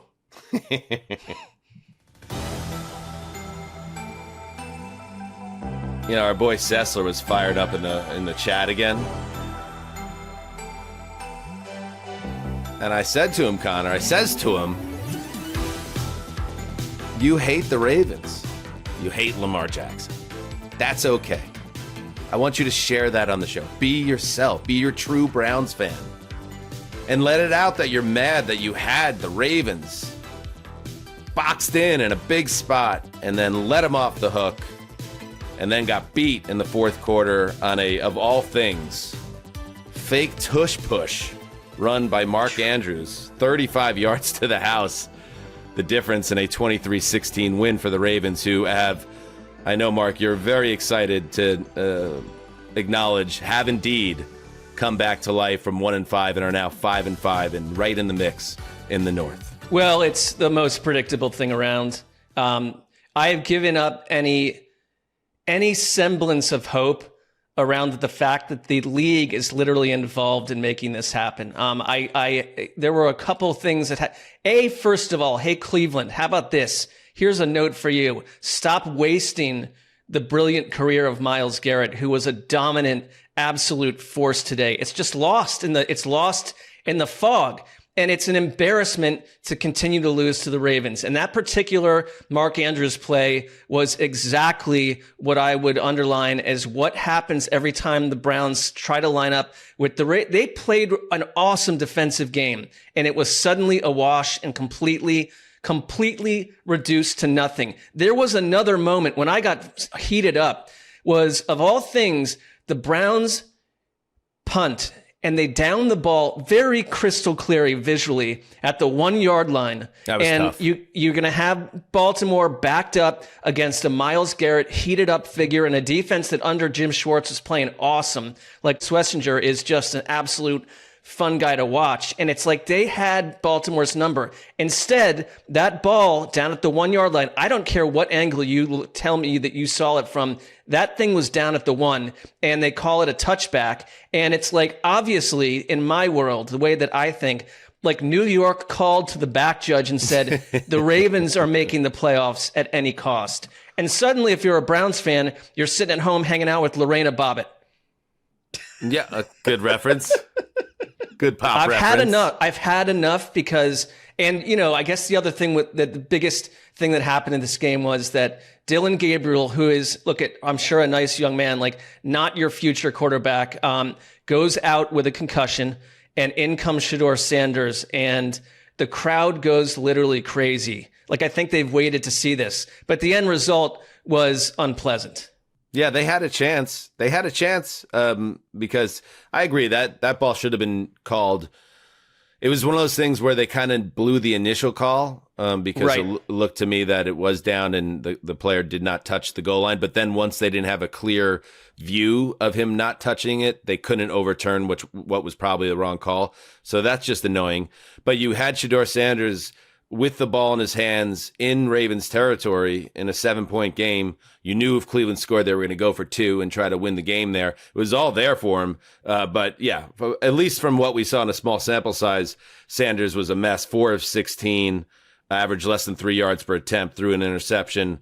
But I think it's a good thing, Connor, you're getting a look at these guys for the same point, like why Titans fans are ready for them to get the first pick. Like, it's all about now just figuring out who's part of the future and who's not. So there's your first glance at the 5th round pick. Yeah, I mean, I think that the Browns knew what they were going to see, which is why they took many efforts to not put him on the field until this point, and then they got it. But my lingering curiosity from this game is the Mark Andrews touchdown, because I just don't care about Shedeur Sanders. I'm sorry. I really don't. And I'm sure ESPN will talk about him for 9.5 hours tomorrow. So that's your right. Watch that for more Shedeur content. But the Mark Andrews touchdown on the tush push, we've now, between them and the Eagles and 3 or 4 other teams, have had 12 really amazing fakes off of the tush push, and we are one evolution closer to the NFL going back to flex bone or triple option, because you can run this as your base offense now. There are teams throwing out of the tush push, there are teams doing jet sweep handoffs and running out of the tush push. This is going to be a base offense in 2 years. Mark my words. It's gonna be crazy.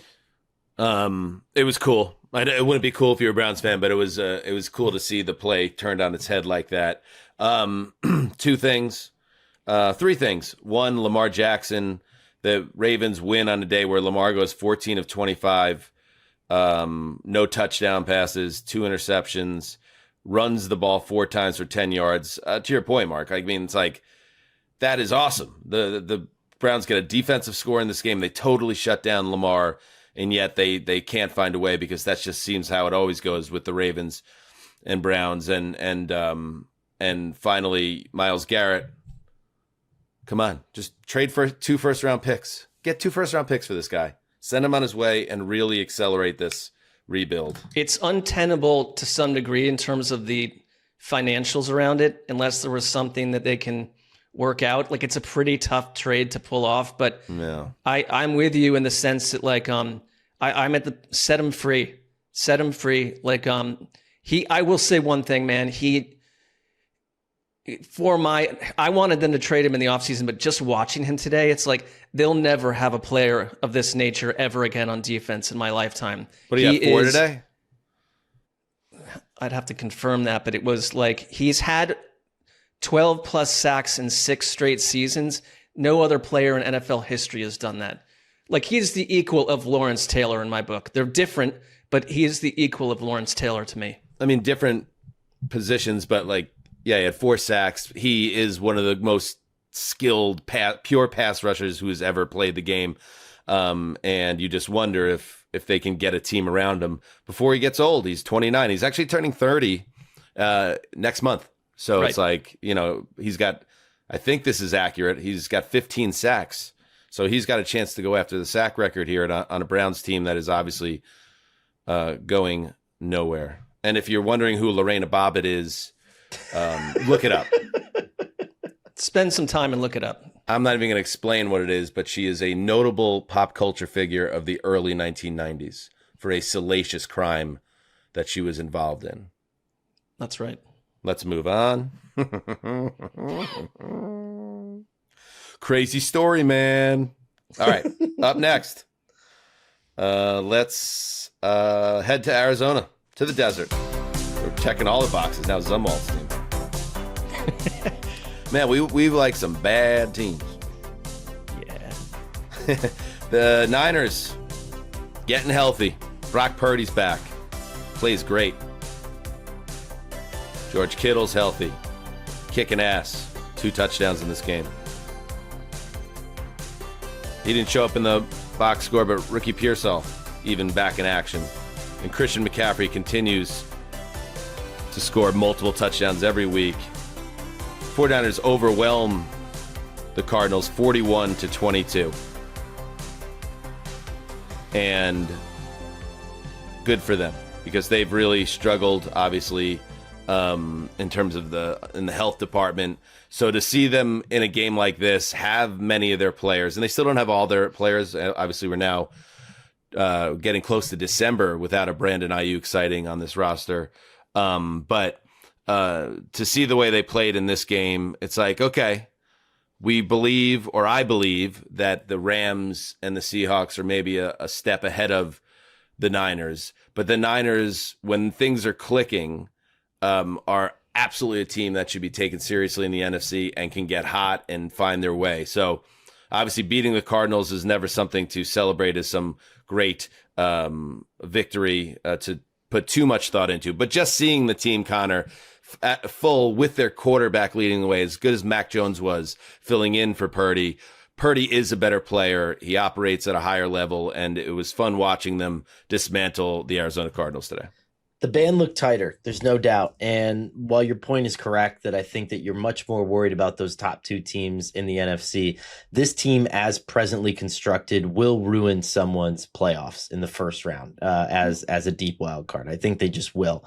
No one wants to go up against Kyle Shanahan. And, for better or for worse, I mean, I think they'll make some noise, but that's good. I mean, this is a great season in totality for San Francisco. And with Arizona, I think that they're just kind of edging ever closer to that. Like, are we going to do a full rebuild? Are we going to do a part rebuild? Are we going to keep the coach? Probably not going to keep the coach. So yeah, I think that's where it's headed at this point.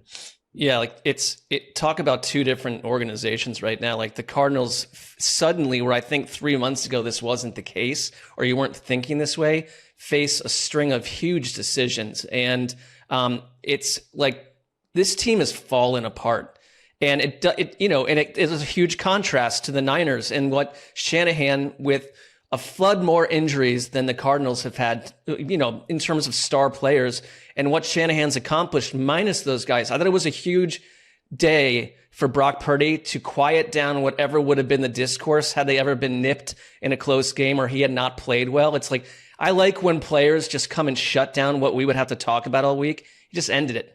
He did. He played very well in this game. On the Cardinals side, I think they have to make big transactions. I feel like the decisions should be easy to make. I think the coach has got to go. The coach stinks. He hasn't done anything there the whole time he's been there. They committed 17 penalties. That's a in this team game. record. Dope as hell. That's a team record. This is a team that is not disciplined, that doesn't know how to close out games, that doesn't seem to be internally a very tight operation. I want to give a shout out to Michael Wilson with Marvin Harrison sidelined. He goes off for 185 receiving yards. So there's a piece there. Trey McBride continues to dominate, had another 100 yards and a touchdown in this game. He's quietly having one of the better tight end seasons of anyone, if not the best. And but it's a bad team that needs to be blown up, and let's see if they do it. And the Niners up next for the Niners, Monday Night Football against the Panthers. So that will be kind of a fun watch. You never know what you're going to get from that Panthers team, but yes, good stuff. All right, let's keep.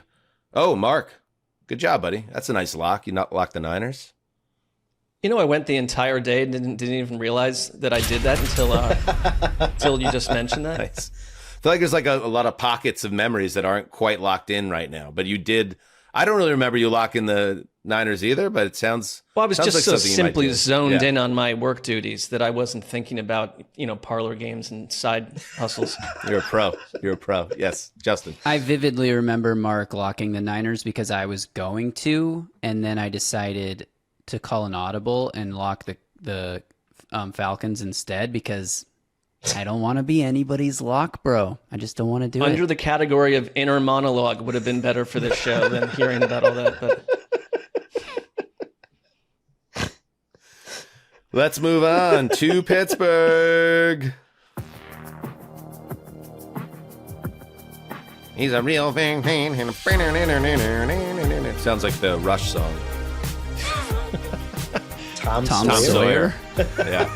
Yeah. Start this one over. Mean guy. Yeah. Modern day warrior. Oh, you know the lyrics, Justin. You know the lyrics to all the songs. Ready? Take it. 3, 2, go. Right there or where? You don't know the words to this one either. Modern day warrior. I just said it. Those are the first 3 words. What are the next 3? mean. Forget it. Sign. Today's Tom Sawyer. You said you know all the words to every song. I didn't say every song. That would be a ridiculous thing to claim. You said I know all classic rock. I said I know a lot of You classic said, rock. didn't you say over 14,000 songs? I said 1,000 out of millions and millions of songs that exist. 0.01% of all songs. 14,000, he said. One being the alphabet. The bad news. A lot of them are Christmas carols. Jeez. Talk about lowering the bar. That was a joke. I know Jingle Bells. That was a joke. Oh, nailed it. All right, here we go. The bad news. Aaron Rodgers got hurt on Sunday, and it might be a broken wrist on his non-throwing arm. Is it hand or arm? I don't know. The good news, Mason Rudolph guided the team to 2 long scoring drives after replacing Rodgers, and the Steelers ease past the Bengals 34-12, staying on top in the AFC North in a game that, in addition to finishing it without Aaron Rodgers, it finished without Jalen Ramsey, who said that Jamar Chase spit on him, which caused Ramsey to take a swing at the superstar wide receiver. Ugly business, but a win for the Steelers, and a much-needed win, because if they would have found a way to blow this one, the Ravens would be tied with them atop the AFC North. And yet the Steelers hold on. Now, we'll find out what's going on with Rodgers. There was a report from Schefter, as I said, that they believe it might be a break in the wrist, and if that is indeed the case, you would expect them to potentially miss time. So we'll have an update on that. But the other part of this one is, Connor, like we were trying to think about it. We were talking about Joe Burrow, and Joe Burrow's like, I'll be back on Thanksgiving. Just keep it going. Just keep it going.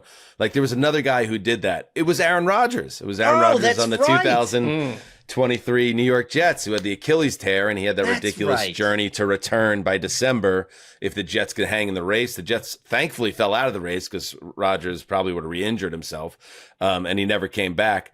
I don't know what happens with Joe Burrow if a similar situation, but the Bengals have now given up 27-plus points in 9 straight games. That ties the Super Bowl era record set by the 2020 Chargers.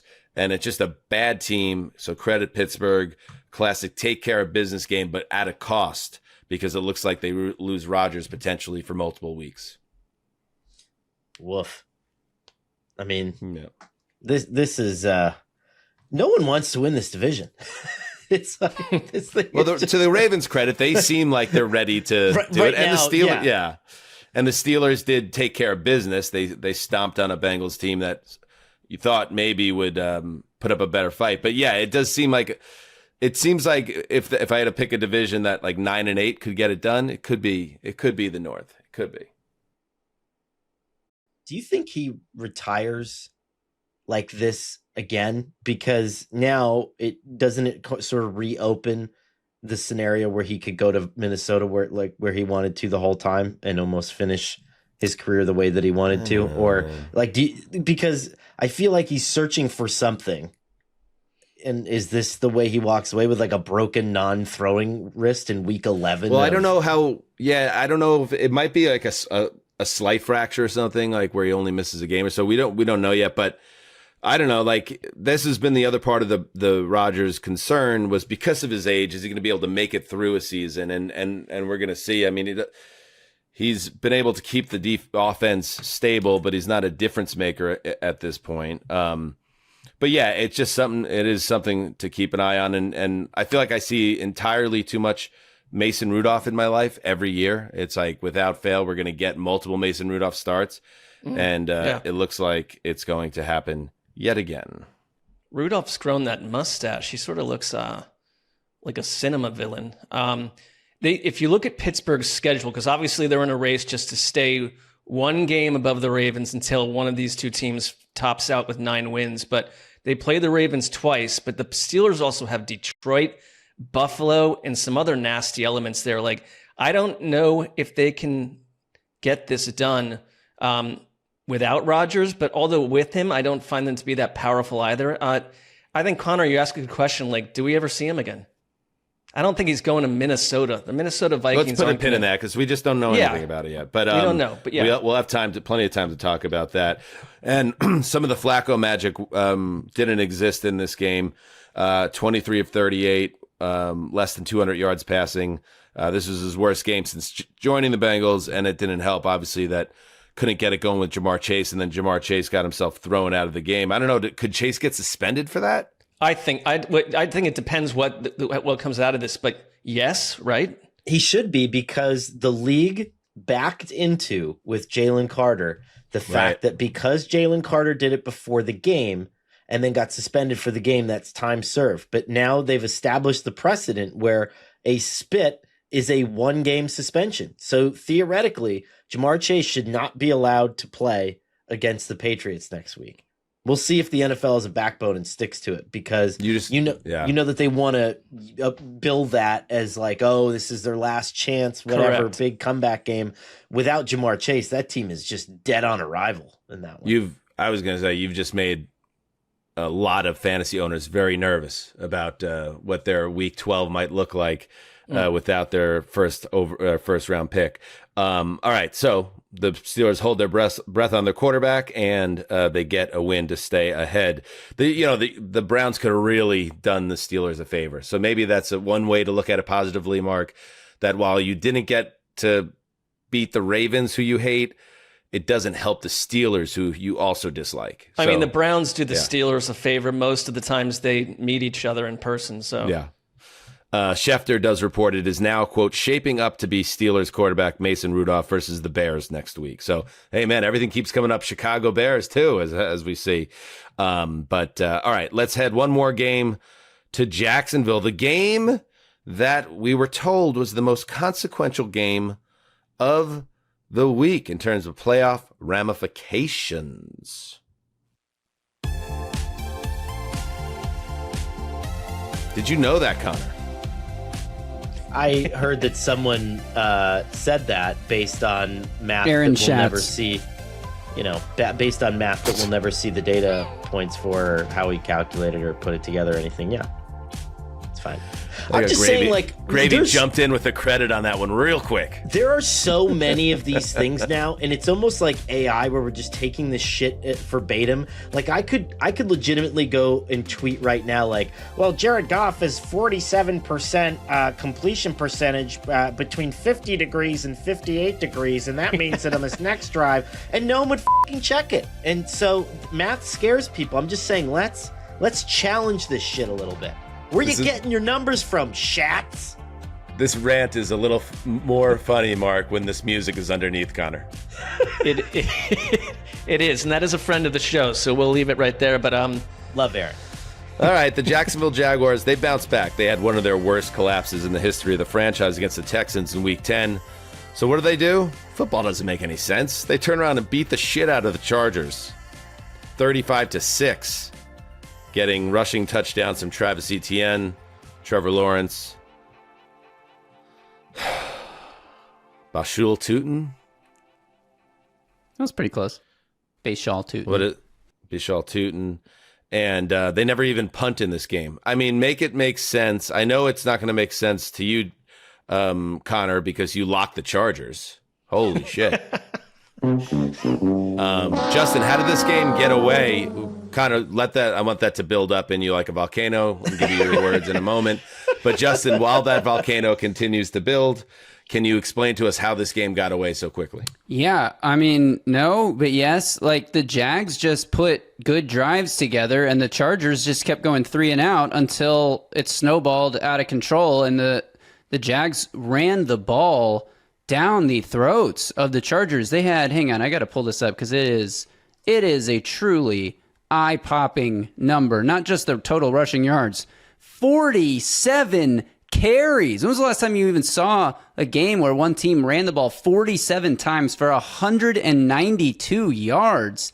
Like, that was a lot of totes. That was why they were able to dominate. But also the Jags defense the tandem of Josh Allen and Trayvon Walker put these backup Chargers tackles in absolute hell. They pressured Justin Herbert on 50% of his dropbacks, which was a season high for Jacksonville. And Trey Lance was in this game with 11 minutes left in the fourth quarter. Like, it was just no contest. Had this score gone in the other, if you flipped it, I wouldn't have been surprised. I would have bought it. Yeah, same. Yeah, like this raises concerns because I think that the Chargers' whole concept when they had those tackles was like, we want to control how a game looks, and we're going to do it our way, and we're going to bludgeon you. And to see that they were just dominated on both sides of the ball that way, it kind of opens the door to like, what is this team? I was a big bounce back win for the Jaguars. How about this? I'll throw this to you, Connor. I'll set you up this way because nobody likes to get beat on a lock like this. But sometimes, no matter pretty much any team, there's a bury the ball game where just everything goes poorly. And it's just like, this was a bad trip to Duval. Just like many, many millions of other people have had bad trips to Duval County. This was their bad trip to Duval County, and they are on a plane out of there and just forget about it. And you could forget about the lock, and everybody can move on. Yeah, I mean, I'm like 3 games ahead of all of you, so this is just like, calm down, pipe down. It's not 3. Personal quick. It's either 2 or 1, but go on. I think it's closer to 3. And the second part of this is what does that even mean? Closer to 3? Second part of this is I had Seahawks, and then my other 2 games went to overtime. So don't with my shit in the Patreon awards for this week either, because don't hit out. Guaranteed win. And that's a totally different competition. That's totally different. They are, but they aren't, because I can already feel, this groundswell of like, we knocked me off after 2 straight victories in the Patreon, and now we're trying to knock me out of the lock-off standings. Like, I can feel all this coming. Well, you positioned yourself, and Mark, let me know if you agree, as the heavy in the competition, the guy that everyone loves to beat. And it's just like, true. You got to let us. We're going to stomp on your grave a little bit in a big spot here on this Sunday night to cap the Connor, show. This got personal very quick. I didn't hang this over your head. But punching out, kicking out, biting. Right. You scratching. bury the ball, Connor. How about that? You go in your spacious backyard that's probably 40 times bigger than mine in New Jersey with all your trees and your turf, and you dig something up and you throw a football in there and you forget about it. I'll bury someone's balls. Oh, and I'm looking at him. All right, here we go. I'm gonna let Mark choose one crazy person to hear from on this game. Either the Jaguars coach Liam Cohen or the Chargers coach Jim Harbaugh. One crazy. I'm gonna go Harbaugh. All right, crazy Harbaugh. We just weren't doing anything well. Offensively, we weren't running the ball well. We weren't protecting. We weren't getting open. And defensively, same. We weren't stopping the run. We were loose in coverage. Go through every phase, and we got beat every which way you could get beat. It's a tough day. When you fly home, that's a long flight. But do you have to pretend like you're sad, even if you are kind of over it on the plane itself? You have to do what Shador did after the Browns game, which is to sit on the bench and performatively act so upset that everyone around you is certain you're upset. Yes, there is I think there is a little bit of play acting that goes with that. Okay. All right. One last thing just to button up this game. Firstly, the Jags, 30 first downs, Chargers 8. That sums it up pretty well. Second thing, this is the biggest lopsided score I've ever seen in which the winning quarterback played terrible. Trevor Lawrence was terrible in this game, and it didn't matter because they could run the ball so well. But the 6-4 Jags with Lawrence as captain of the ship. This is classic Graver, like AFC South. Like, I'm just gonna hate on anybody. They didn't punt, Justin. He was not. He threw a really bad interception, and they didn't punt because on 4th and something short from midfield, he overthrows a receiver by 12 yards. It wasn't even close to his target. So those are turnovers. 35-6, Justin. This is how you want to put a bow on this game? Well, by telling us how bad Trevor Lawrence was? There's a fakeness to this to watch out for down the stretch of the season. I do see it, Mark. I'll see fans of AFC South teams get mad at our producer because he always does this. It's just what He happened. always buries whenever the AFC South team that's not the Titans wins is always a spin like this. That's not true. I've talked very highly about the Colts this year.